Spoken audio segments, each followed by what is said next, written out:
வணக்கம் அனைவருக்கும். இன்றைய அறிவியல் தகவல் அரங்கத்தின் 247வது தகவல் அரங்கத்தில் கலந்து கொள்ளும் அனைவருக்கும் வணக்கம். இன்றைய தினம் டாக்டர் சரவணமுத்து ஞானேசன் ஞானி அவர்கள் இன்று கனடாவிலிருந்து இணைந்து கொள்கின்றார். அவர் ஒரு மரபணுவியலில் ஒரு விஞ்ஞானியாக அமெரிக்காவில் பல வேலைகளில் ஈடுபட்டு வருகின்றார். ஜீனோமிக் மிக முக்கியமான பல பணிகளை செய்து வருகின்றார். இன்றைய தினம் அந்த மரபணுக்களுக்கான ஒரு ஆரம்ப இன்ட்ரடக்ஷனாக ஒரு நிகழ்ச்சியாக இது அமையும். மரபணுவியல் என்றால் என்ன, அதில் வரும் மருத்துவ பயன்கள் இப்போ உங்களுக்கு பலதுகள் தெரிந்திருக்கும். அதில் பற்றி இன்று விரிவாக முதலில் ஆராய்ந்து பின்னர் உங்களது கேள்விகளுக்கு பதிலும் அமையும். மரபணுவியல் தந்தை என்று சொல்லப்படுகின்ற ஃபாதர் ஆஃப் ஜெனட்டிக்ஸ் கிரெகர் மெண்டேல் வந்து ஒரு பாதிரியாராக, ஆஸ்திரிய பாதிரியார். அவர் மரபணுவியல் இந்த ட்ரைட் என்று சொல்ற அந்த பண்புகளை பற்றி முதலில் ஒரு அவதானங்கள் செய்த பொழுது இந்த மஞ்சளும் பச்சையும் நிறமான பீஸ் என்று சொன்னால் பட்டாணி கடலைகளை கலக்கும் பொழுது எவ்வாறு அந்த நிறம் மாற்றங்கள் உண்டாகிறது என்பதை வைத்து அவர் இது ஏதோ ஒரு உள்ளுக்குள்ள இருக்கிற பயாலஜியில் இன்னும் நுணுக்கங்களை பற்றி அந்த அவதானம் தான் முதலாவது மரபணுவியலின் ஆரம்பம் என்று சொல்லப்படுகிறது. இந்த கிரெகர் மெண்டல் 1866ஆம் ஆண்டு அதை அவதானித்து இருந்திருந்தார். அது இப்பொழுது அந்த பிரதேசம் செக் ரிப்பப்ளிக்ல இருக்குது. நான் அந்த இடத்துக்கு அவர் அந்த தோட்டத்தை போய் பார்க்க கிடைச்சிருந்த ஒரு சந்தோஷம். அப்பொழுது அந்த மஞ்சள் பட்டாணியையும் பச்சை பட்டாணியையும் கலக்கும் பொழுது முதல் வந்த எல்லா பட்டாணிகளும் மஞ்சள் நிறமாகத்தான் இருந்தது. அதற்கு பிறகு அடுத்த சந்ததியில் பச்சை பட்டாணி ஒன்றும் மஞ்சள் பட்டாணி 3 வந்திருந்த அந்த ரேஷியோவில். ஆகவே அதில் இருந்துதான் அவர் முதலாவது ஒரு டொமினன்ட் கேரக்டரும் ரிசசிவ் கேரக்டர் என்ற அந்த ஆதிக்கம் பின்னடைவான இதன்றதை பற்றி ஒரு மரபணுவியலை, இந்த கூர்ப்பு தன்மைகளை அதில் ஆராய்ந்து மற்றவர்களுக்கு தெரியப்படுத்தியிருந்தார். அதன் பின் 1953ஆம் ஆண்டு ஜேம்ஸ் வாட்சனும் பிரான்சிஸ் கிரிக்கும் அந்த டிஎன்ஏ, அந்த மூலமான அந்த காரணியை, அந்த டபுள் ஹீலிக்ஸ் என்று சொல்றது, அந்த எவ்வாறு அந்த டிஎன்ஏயின் ஸ்ட்ரக்சர் எப்படி இருக்கிறது என்ற கதைத்திருந்தார்கள். அவர்களுக்கு அதில் பரிசும் கிடைத்திருந்தது, நோபல் பிரைஸ். ஆனால் உண்மையில் அதை ரோசலின் பிராங்க்லின் தான் அதை முதலில் தெரிவித்ததாகவும் அதை இவர்கள் தாங்கள் அதை தட்டி கொண்டதாகவும் ஒரு விஞ்ஞானத்தில் இதில் நடப்பது கூடுதலாக இருக்கும். ஞானிய உங்களுக்கும் அனுபவங்கள் வந்ததோ தெரியாது.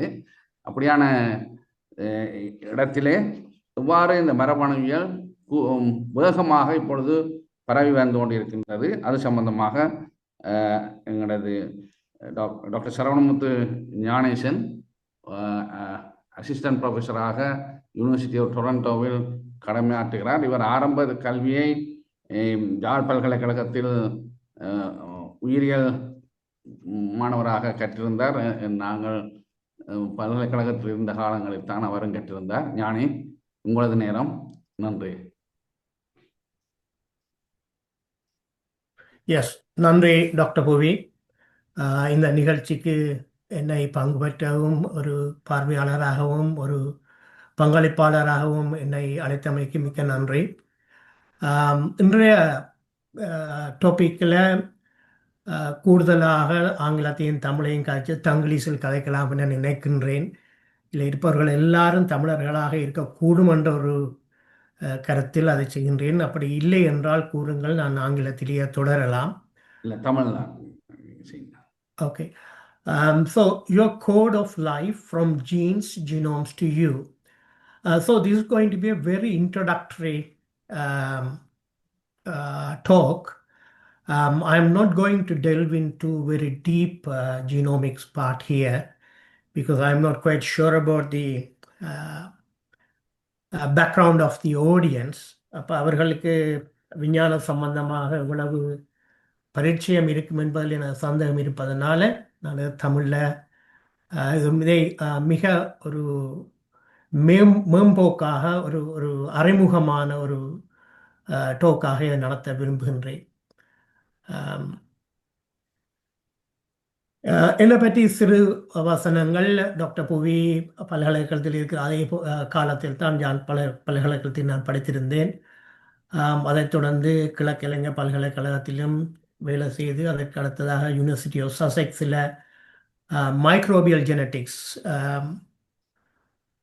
நுண்ணுயிரினுடைய பரம்பரை அழகு இயல்புகளை பற்றிய பிஹெச்டி செய்திருந்தேன், முக்கியமாக ஈகோலாய் நைசீரியா போன்ற பாக்டீரியாக்களில்.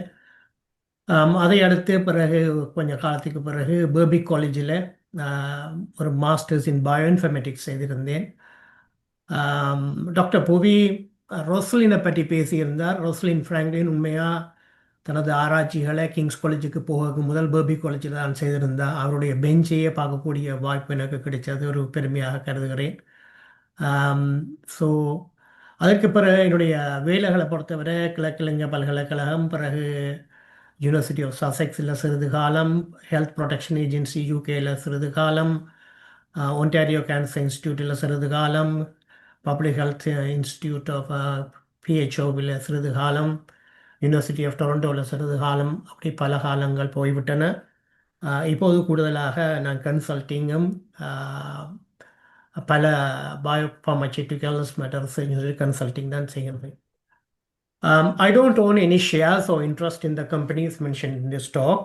So இந்த ரெண்டிலேயும் எனக்கு ஒரு ஷேரும் இல்லை, அவைகளுக்கு நான் கன்சல்டன்சி செய்வதும் இல்லை.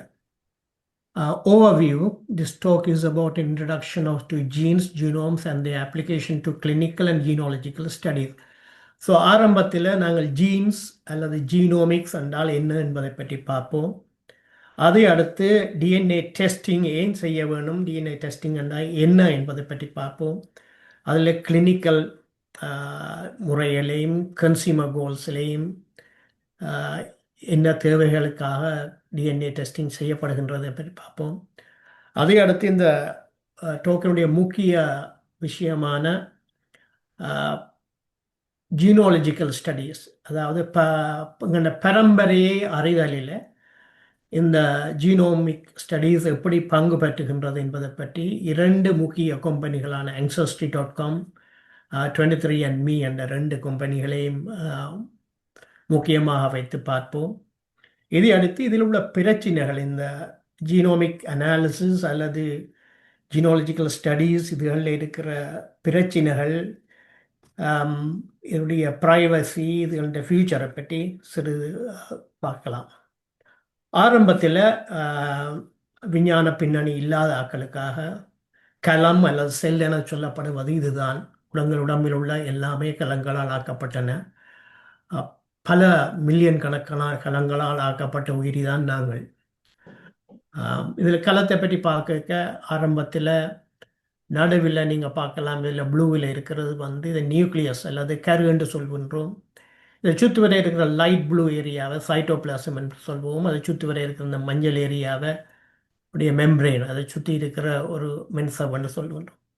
இதில் ரெண்டு பகுதிகளை நாங்கள் முக்கியமாக பார்க்க விரும்புகின்றோம். ஒன்று கரு, மற்றது இந்த நான் மவுஸில் காட்டுற இந்த ஏரியா, இதை சொல்கிறது மைட்ரோகாண்ட்ரியா அல்லது இளைமணி என்று சொல்வார்கள். இந்த ரெண்டு பகுதி.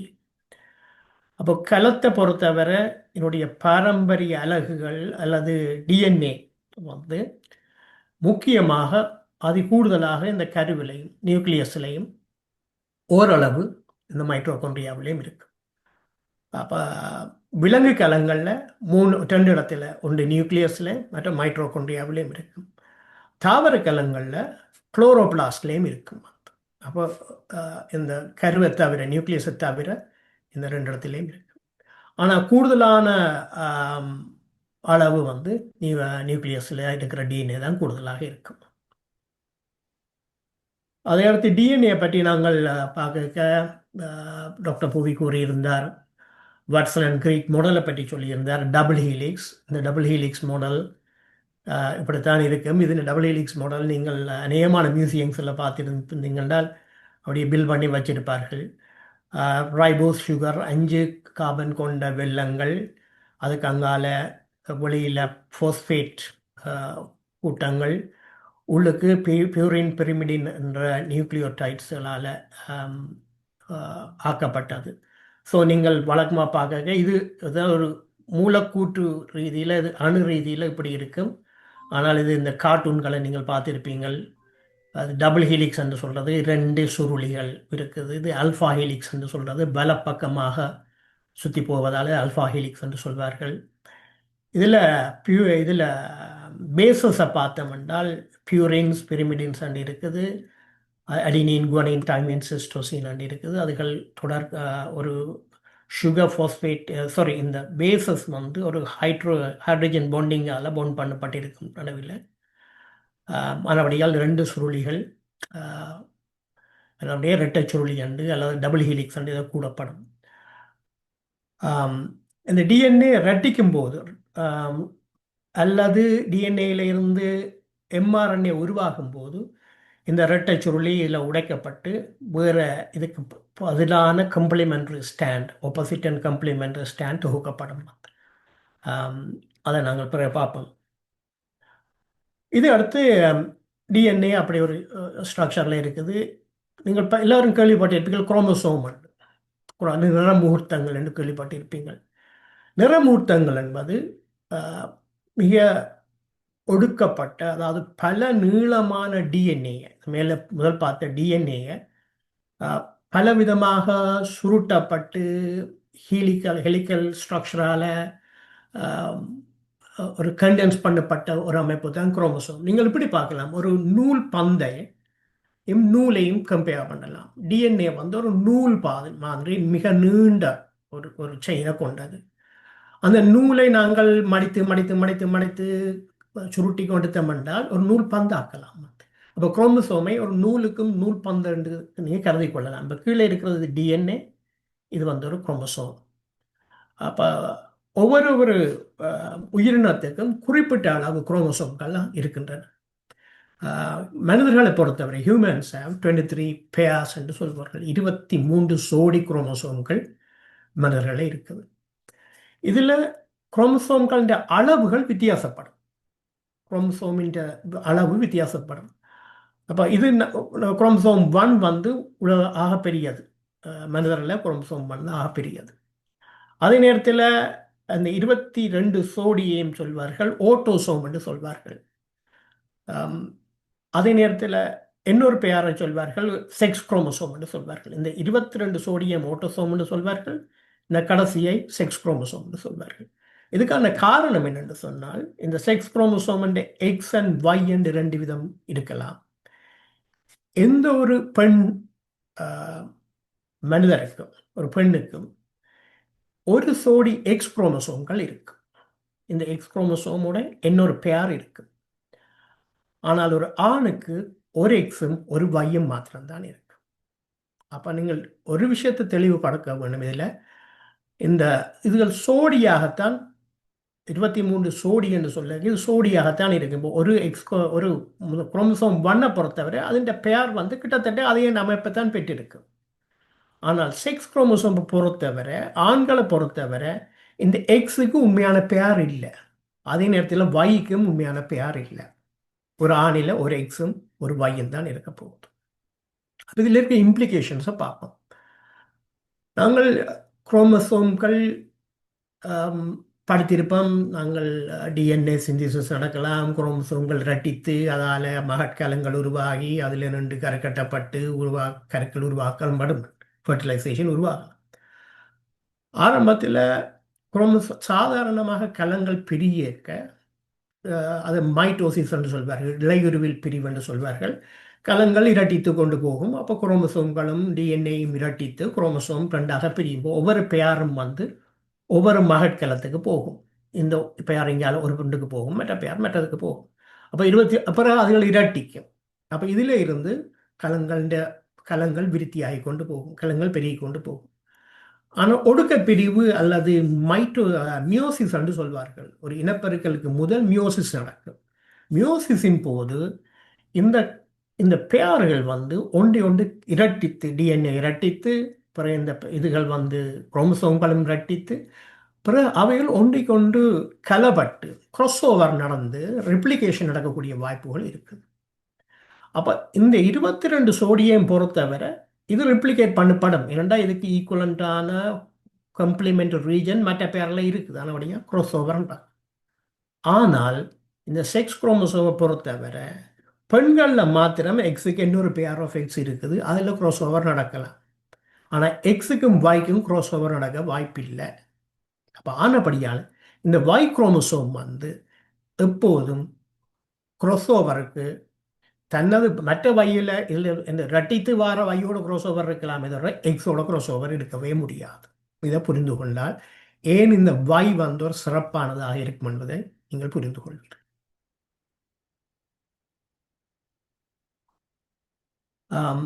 ஜீன்ஸ்களுக்கும் ஜீனோம்களுக்கான வித்தியாசத்தை முதல்ல நாங்கள் வரையறுப்போம். ஹியூமன் ஜீனோமை பொறுத்தவரை கிட்டத்தட்ட 23,000 ஜீன்ஸ்கள் மனிதர்கள் இருப்பதாக கருதப்படுகின்றது. ஆரம்பத்தில் 30,000 என்று சொல்லப்பட்டாலும் இப்போ கிட்டத்தட்ட 23,000 கிட்ட ஜீன்ஸ்கள் இருப்பதாக கருதப்படுகின்றது. ஜீன்ஸை நாங்கள் பார்க்க ஒரு குக் புக் எடுத்தோம் என்றால், குக் புக்கில் பல ரெசிபிகள் இருக்கலாம். இல்லை பஞ்சால பல பக்கத்தில் பார்த்தீங்கன்னா பெரிய ஒரு குக் புக் இருக்கும். இல்லை நூற்றுக்கணக்கான ஆயிரக்கணக்கான ரெசிபிஸ் இருக்கலாம். ஒரு ரெசிபி இங்கே மேக்கன் சீஸாக இருக்கலாம். எல்லா சின்ன பிள்ளைகளுக்கும் மேக்கன் சீஸ் விருப்பம், அப்படியே மேக்கன் சீஸை போட்டு இருக்கணும். ஸோ ஒரு ரெசிபி மேக்கன் சீஸ், இதை போல பல ஆயிரக்கான ரெசிபிஸை சேர்ந்தது தான் இந்த குக் புக். அப்போ ஜீனும் அப்படித்தான். ஜீன் ஒரு குறிப்பிட்ட பரம்பரை அழகுக்கு பொறுப்பானது. ஆனால் ஜீனோம் என்பது இந்த கம்பெண்டியம் ஆஃப் ஜீன்ஸ், பல ஜீன்ஸ்கள் சேர்ந்ததால் வர்றது தான் ஜீனோம். அப்போ மனிதரை பொறுத்தவரை ஹோல் ஜீனோம் என்று சொல்லியிருக்க எல்லா ஜீன்களையும், இந்த 23,000 ஜீன்களையும் அவர்களை கண்ட்ரோல் பண்ணுற கண்ட்ரோல் சீக்வன்சஸ், ரெகுலேட்டரி சீக்வன்ஸ் எல்லாம் சேர்ந்தது தான் ஜீனோம். ஏற்கனவே நாங்கள் நியூக்ளியோடைடை பார்த்துருக்கிறோம். முதலாவது ஸ்லைடில் நாங்கள் இங்கே நியூக்ளியோடைடை பார்த்துருக்கிறோம். அதாவது இந்த ஒன்றை நியூக்ளியோடைடு என்று சொல்வார்கள், ஒவ்வொரு பேரையும் நியூக்ளியோடைடு என்று சொல்வார்கள். இந்த நியூக்ளியோடைடுகளில் ஒவ்வொரு base pair 3 billion base pair human ஜீனோமில் இருக்குது. 3 பில்லியன் பேஸ் பேர்ஸ் இருக்குது. அதே நேரத்தில் ஹியூமன் ஜீனோமில் கிட்டத்தட்ட 95% ஜீனோமிக் பகுதிகள் புரத தொகுப்புக்கு சம்பந்தப்படாதவை. அதுக்கு புரத தொகுப்பு தொடக்க நாங்கள் விஞ்ஞான மாணவர்கள் தெரிஞ்சிருக்கும், ஜீன் எம்ஆர்என்ஏ கிரியேட் பண்ணும். ஜீனில் நின்று ஒரு டிஎன்ஏலேருந்து டிஎன்ஏ நாங்கள் அதை டிரான்ஸ்கிரைப் பண்ண அதுலேருந்து எம்ஆர்என்ஏ உருவாக்கப்படும். இந்த எம்ஆர்என்ஏயிலிருந்து டிரான்ஸ்லேட் பண்ணப்பட்டு புரத தொகுப்புகள் நடைபெறும். அதுக்கு நாங்கள் டீப்பாக போகையில் ஆரம்பத்தில் இந்த 3க்குமான தொடர்பு இருக்குது: டிஎன்ஏ, ஆர்என்ஏ, புரோட்டீன். அப்போ டிஎன்ஏலேருந்து அந்த டெம்ப்ளேட்டை அடிப்படையாக வச்சு ஆர்என்ஏ உருவாக்கப்படலாம். அந்த ஆர்என்ஏ டெம்ப்ளேட்டை அடிப்படையாக வச்சு புரத தொகுப்பு நடைபெறலாம். அப்போ புரத தொகுப்புக்கு பொறுப்பான ஜீன்கள் கிட்டத்தட்ட ஹியூமன் ஜீனோமில் கிட்டத்தட்ட 5% தான் இருக்குது. அதாவது 3 பில்லியனில் கிட்டத்தட்ட 5% டிஎன்ஏ சீக்வன்ஸ் தான் புரத தொகுப்புகளுக்கு பொறுப்பானதாக இருக்குது. மிச்சம் 95% டார்க் டிஎன்ஏ என்று சொல்வார்கள், அல்லது ரெகுலேட்டரி டிஎன்ஏ என்று சொல்வார்கள். பலது இன்னும் அவருடைய ஃபங்க்ஷன்கள் முற்றாக அறியப்படாத பலதுகள் இருக்கின்றன. ரைட்.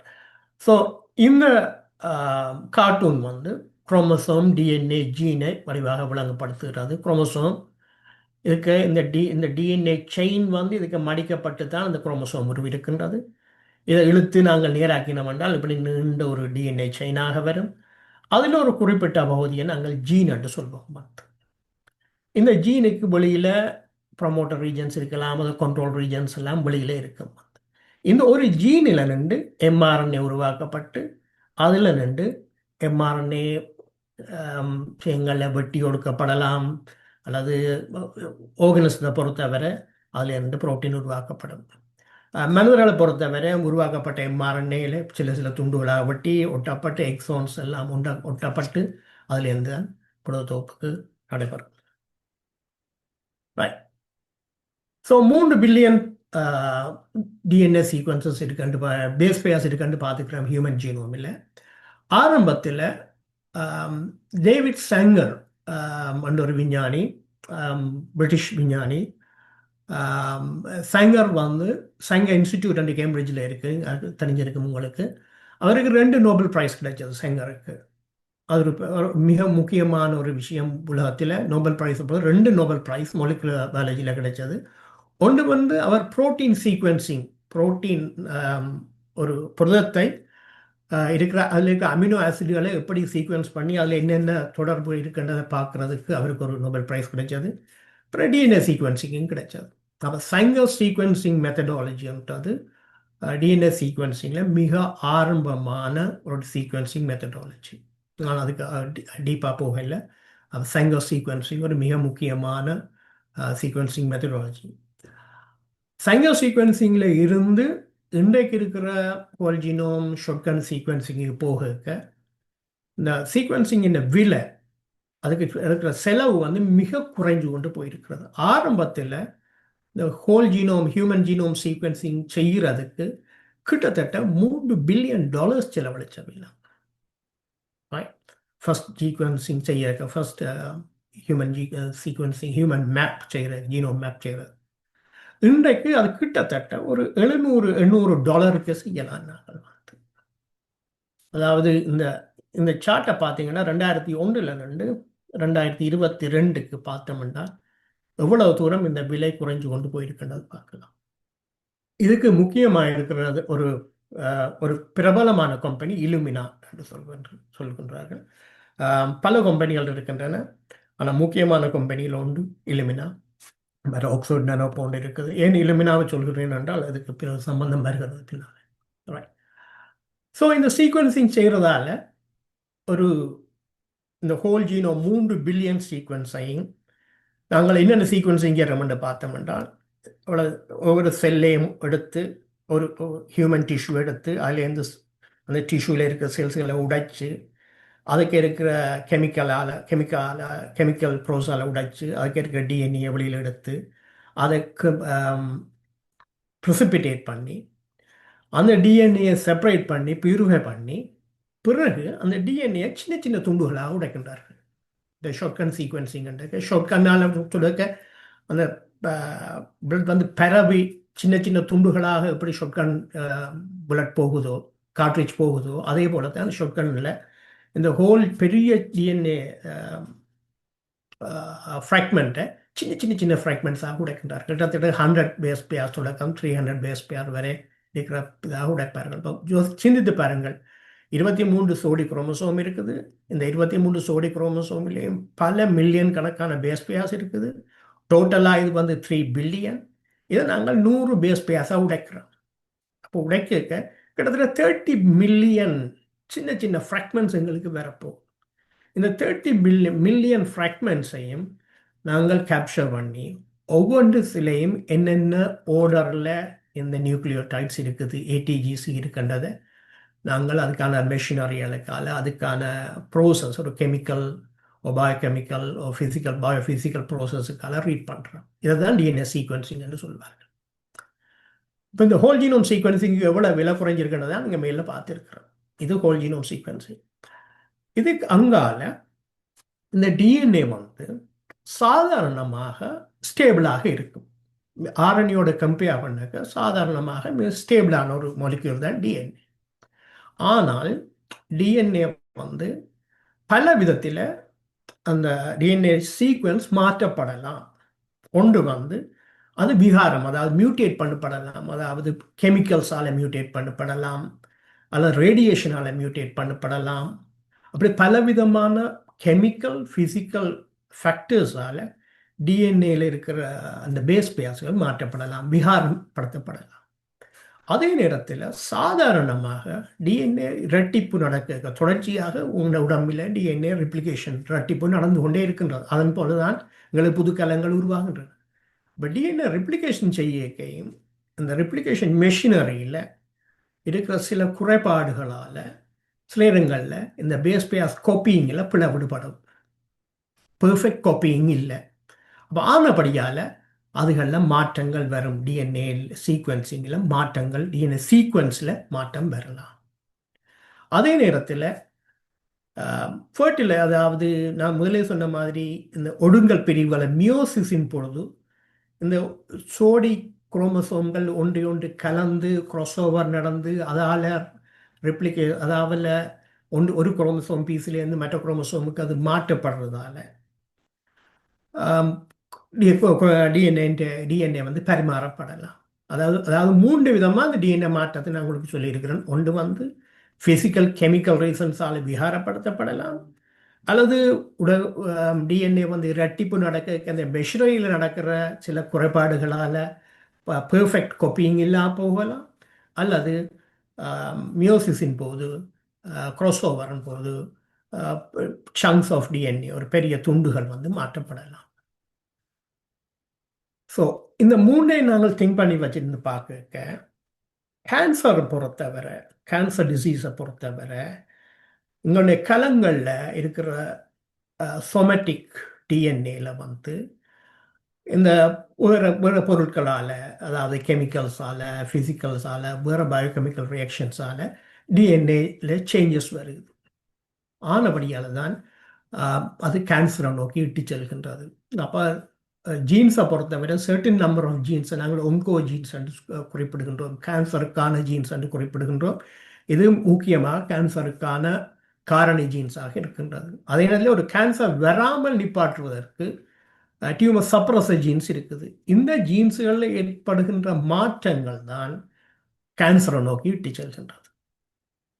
அதே நேரத்தில் சாதாரணமாக ஒரு ஆண் ஸ்பெர்மும் எக்கும் வந்து மிக்ஸ் பண்ணிக்க, அதுக்கு பிறகு மியோசிஸ்களின் ஃபர்டிலைசேஷன், மியோசிஸ் அதுகளின் போதும் இந்த டிஎன்ஏ பரிமாற்றத்தின் போது பரம்பரை இயல்புகள் மாற்றப்படலாம். அப்போ இதனால தான் ஒரு ஃபாதருக்கு மதர்லேருந்து வர பேபிகளுக்கு, சன்னாக இருக்கலாம், டோட்டர்ஸாக இருக்கலாம், அவங்களோட டிஎன்ஏல ஏன் மாற்றம் வருதுண்டா இந்த பரிமாற்றத்தின் மூலம் மாத்திரம்தான். அப்போ ஒன்றில் ஃபிசிக்கல் கெமிக்கல் ரீசன்ஸில் கேன்சர் போன்ற இடங்களில் சொமேட்டிக் செல்ஸில் மாற்றம் பெறலாம், டிஎன்ஏல மாற்றம் வந்து, அல்லது இனப்பெருக்கலின் போது, அதாவது ஒடுங்கல் பிரி மியோசிஸ், அதுக்கு அடுத்தது ஃபர்டிலைசேஷன் போது இந்த பரிமாற்றங்கள் ஏற்படலாம். ஸோ நாங்கள் இங்கே இந்த இந்த அடிப்படையாக வைத்துக்கொண்டு இந்த டிஎன்ஏ சீக்வன்சிங் செய்ய ஏன் செய்கிறோம் டிஎன்ஏ சீக்வன்சிங்னு சொன்னால், மெடிக்கல் அல்லது கிளினிக்கல் ரீசனில் ஒரு குறிப்பிட்ட ஒரு நோய்க்கு எங்களுடைய டிஎன்ஏ வந்து இருக்கிற மாற்றங்கள் காரணமாக இருக்கின்றன என்பதை அறிவதற்கு. அதாவது உண்மையாக பார்த்தீங்களா, பிரஸ்ட் கேன்சர், மார்பக புற்றுநோய்க்கு பார்த்தீங்களா, அதுக்கு குறிப்பிட்ட ஜீன்ஸில் ஏற்படுற மாற்றங்கள் நிச்சயமாக மார்பக புற்றுநோயை நோக்கி செல்கின்றன. அதில் மிக பிரபலமான ஒன்று பிரக்கா என்று சொல்வார்கள். பிரக்கா ஜீன், பிரக்கா 1, பிரக்கா 2 அதுகள் இருக்குது, ஹெர்ப் இருக்குது. நான் டீப்பாக போகல, ரைட். ஸோ அந்த ஜீன்ஸில் ஏற்படுற மாற்றங்கள் ஒரு குறிப்பிட்ட நோயை நோக்கி பேஷண்ட்டை தள்ளலாம். அப்போ அந்த ஒரு டிசீஸ் வந்த பிறகு ஒரு கேன்சர் பேஷண்ட்டுக்கு நாங்கள் டிஎன்ஏ டெஸ்டிங் செய்வதன் மூலம் இந்த கேன்சர் வந்ததுக்கான அடிப்படை மூலக்கூட்டு மாற்றத்தை கண்டுபிடிக்கலாம். எந்த ஜீனில் இந்த மாற்றம் ஏற்பட்டதால் இந்த கேன்சர் உருவாகி இருக்குது. அப்போ குறிப்பிட்ட ஜீன்ஸில் மாற்றங்கள் ஏற்பட்டு அதால் எம்ஆர்என்ஏ மாற்றம் ஏற்பட்டு அதால் புரோட்டீன் மாற்றம் ஏற்படுக்க நாங்கள் கொடுக்குற மருந்துகள் இந்த புரோட்டீன் மாற்றத்தை ஒன்றில் இல்லாமலாக்கணும் அல்லது அதை நியூட்ரலைஸ் பண்ணணும்.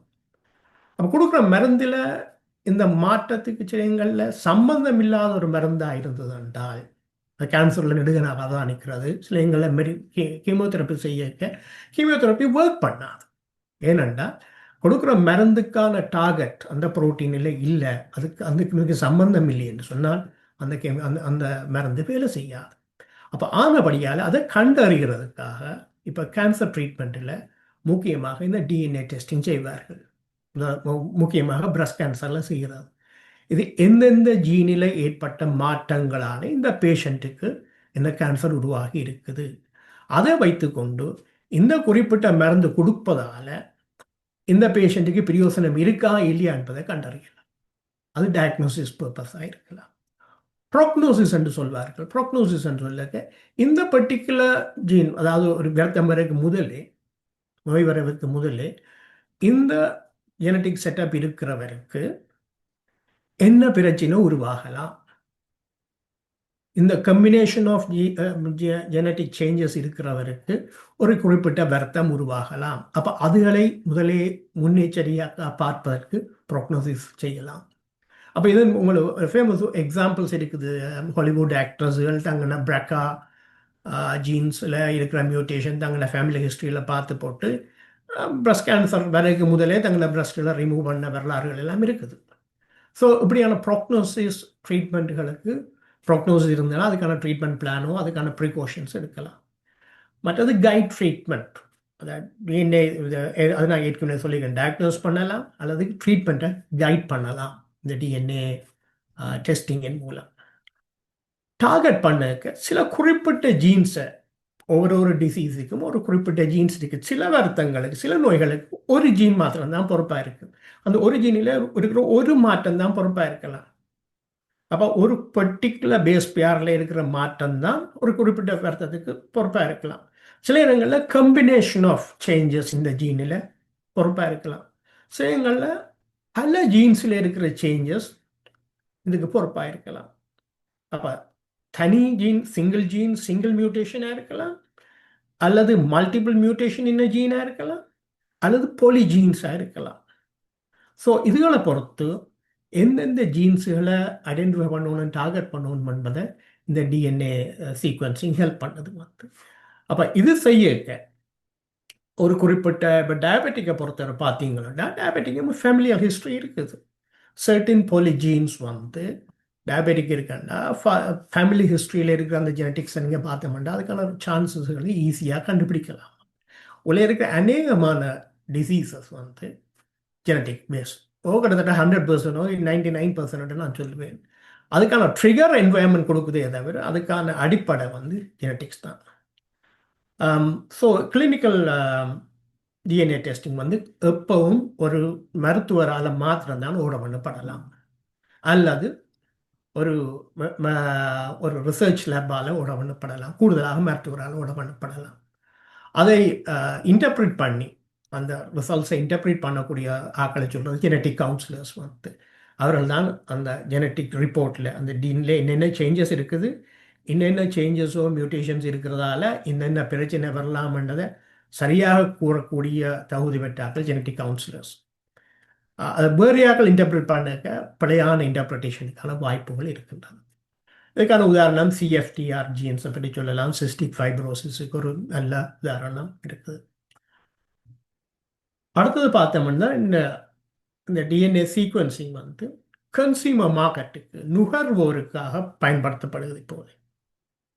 அதில் நுகர்வோர் என்று பார்க்க சாதாரண மக்கள் இந்த டிஎன்ஏ சீக்வன்சிங்கால் என்னென்ன பலன்களை பெறுவார்கள்னு பார்க்கலாம். அதில் பவுங்கண்ட பரம்பரையை அறியலாம். ஆங்சஸ்ட்ரி, எங்கண்ட அப்பா யார், அப்பா யார், பாட்டனார், பூட்டனார் என்பதை அறியலாம். ட்ரைட்ஸை அறியலாம், அதாவது இவர் ஒரு ஃபாஸ்ட்டாக ஓடக்கூடியவரா, அல்லது ஒரு ஹார்ட் ஒர்க்கரா, அல்லது அவருடைய ட்ரைட்ஸ்கள் பல விதத்தை அறியக்கூடியதாக இருக்கலாம், அல்லது வெல்னஸை அறியக்கூடியதாக இருக்கலாம். எங்களுக்கு இந்த நேரங்களில் என்னென்ன வருத்தங்கள் வரலாம், என்னென்ன மாதிரி நாங்கள் அதை தவிர்க்கலாம் என்பதை பற்றி வெல்னஸ். மற்றது கியூரியாசிட்டி, ரைட், எனக்கு என்ன இருக்குது, நான் யாரோட ரிலேட்டட், அந்த கியூரியாசிட்டிக்காக டைரக்ட் டு கன்சியூமர் மார்க்கெட் இருக்குது. இதில் டார்கெட் பண்ணக்க இதில் தனி ஜீன்ஸை பார்க்கல, இதில் ஜீனோம் வைட் டேட்டாவை பார்க்கணும் பார்த்து, மற்ற காமன் வேரியன்ஸை பார்க்கணும் பார்த்து. அப்போ நான் ஏற்கனவே கூறியிருக்கிறேன், இந்த 3 பில்லியன் பேஸ் பேர்லையும் ஹோல் ஜீனோம் சீக்வன்சிங் செய்ய இந்த ஹோல் ஜீனோம் 3 பில்லியன் பேஸ் பேரையும் ரீட் பண்ணும்.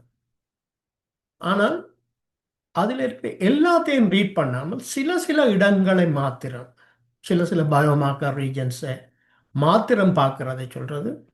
அதுக்கான டெஸ்டிங் மெத்தடாலஜி சொல்கிறது டிஎன்ஏ அரே டெக்னாலஜி என்று சொல்கின்றோம். ஹோல் ஜீனோம் சீக்வன்சிங் செய்யாமல் சில இடங்களை மாத்திரம் டார்கெட் பண்ணி சீக்வன்சிங் செய்து அதில் இருக்கிற சீக்வன்சிங்கும் டார்கெட் நாங்கள் கொடுக்குற சீக்வன்ஸும் ஒன்று பார்க்குறது சொல்கிறது அரே டெக்னாலஜி இருக்குது, டிஎன்ஏ அரே டெக்னாலஜி இருக்குது. இலுமினா வந்து ஏற்கனவே கூறிய மாதிரி ரெண்டும் செய்கிறது. இலுமினா அரேஸும் இருக்கின்றது, இலுமினா ஹோல் ஜீனோம் சீக்வன்சிங்கும் இருக்கின்றது.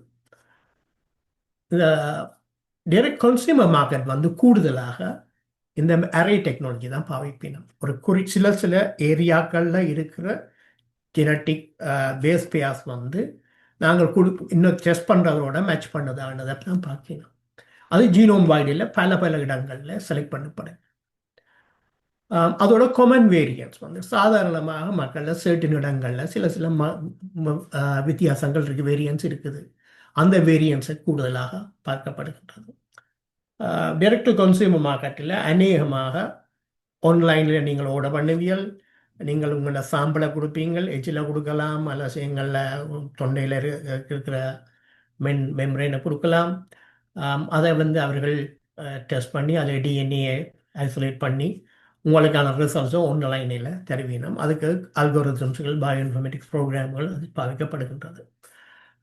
கூடுதலாக இதை வந்து நீங்கள் எந்த எத்தனிக் ஒரிஜின் எங்கே நின்று உங்களுடைய குடும்பம் என்ன, நீங்கள் வேறு என்ன உங்களுடைய genetic variant for different whisky, உங்களுக்கு சில எங்களில் வேறு வைன் குடிக்கிறார்கள் சொல்லி உங்களுக்கு வைன் என்னால் குடிக்கல, அது கைப்பாக இருக்குன்னு சொல்லி அது டேஸ்ட் மட்டில் இருக்கிற பிரச்சனை, அப்போ பிட்டர் டேஸ்ட்டை பற்றி பார்க்கலாம். அப்படி பல விதங்களில் உங்களோட ட்ரைட்ஸை பார்க்கக்கூடியதாக இருக்கும். ஏற்கனவே கூறிய போல 2 பெரிய இந்த கன்சியூமர் மார்க்கெட் கம்பெனிகள் இருக்கின்றன. ஒன்று ancestry.com, மற்றது 23andMe. ancestry பொறுத்தவரை அவர்கள் இந்த டிஎன்ஏ டெஸ்டிங்குக்கு முதலே இந்த ancestry-யை அவர்கள் செய்ய தொடங்கிட்டார்கள். அதாவது தங்களுடைய ancestry கண்டா அவங்களுடைய அப்பா அது யாருன்றது பார்க்கணும். அதுக்கு ஆரம்பத்தில் அவர்கள் செய்தது வந்து பப்ளிக் ரெக்கார்ட்ஸ், அதாவது அட்லாண்டிக் ஓஷனை கடந்து நியூ வேர்ல்டுக்கு வந்தாக்கள், அதாவது ஓல்டு வேர்ல்டான யூரோப்பில் நின்று நியூ வேர்ல்டான அமெரிக்காவுக்கு வந்தாக்கள்ன்ற ரெக்கார்ட்ஸுகளை, கஸ்டம்ஸ் ரெக்கார்டு, ஷிப்பிங் ரெக்கார்ட்ஸுகளை ஆராய்ந்தார்கள். பிறகு அவர்கள் தொடர்ச்சியாக இந்த டிஎன்ஏக்கு போனார்கள். அவருடைய ப்ரைமரி பர்பஸ் வந்து ancestry அனாலிசிஸ் அண்ட் ஹெல்த்தாக இருக்கிறது, உங்களோட பாலஜிக்கல் ப்ளூ பிரிண்ட்டை பார்க்குறது. இவர்கள் வந்து கூடுதலாக ancestry டிஎன்ஏலேருந்து FDA வந்து அமெரிக்காண்ட ஃபுட் அண்ட் ட்ரக் அத்தாரிட்டி அவைகள் வந்து அப்ரூவ் பண்ணால் தான் நீங்கள் அமெரிக்காவில் ஃபுட் அண்ட் ட்ரக்கில் என்னத்தையும் செய்யலாம். ஸோ அவைகள் அப்ரூவ் பண்ண ரிப்போர்ட்ஸுகளை அவர்கள் செய்கின்றார்கள் ancestry DNA, ancestry.com. 13 diseases, Parkinson, Alzheimer's போன்றவர்களுக்கு கேரியர் ஸ்டேட்டஸ், வெல்னஸ் இவர்களை பார்க்கின்றார்கள். இது அதோட ஹேப்ளோ குரூப்ஸோட பார்க்கிறார்கள். ஹேப்ளோ குரூப்னு சொல்லக்க அதை விளங்கப்படுத்த வேணும். நான் ஏற்கனவே கூறியது போல இந்த டிஎன்ஏ வந்து இந்த 23 சோடியும்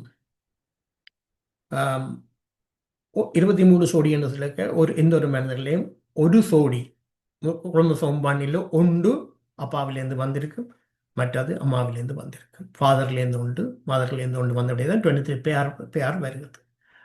அந்த பேரில் சர்டன் இடங்களில் வந்து நீங்கள் அப்பாவிலேருந்து இப்போ குரோமோசோம் 1 பார்ப்போம். வந்து குரோமோசோம் 1 அப்பாவிலேருந்து வந்த ஒரு பகுதி இருக்க போகுது, அம்மாவிலேருந்து வந்த ஒரு பகுதி இருக்க போகுது.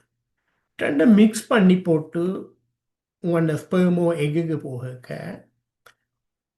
ஒரு எக்ஸ் தான் போக போகுது, ஒன்று தான் போக போகுது, பேர் போகாது, தனியாக ஒன்று தான் போக போகுது. அதன்போது சில பகுதிகள் வந்து அப்பாலேருந்து வந்திருக்கும், சில பகுதி அம்மாலேருந்து வந்திருக்கு.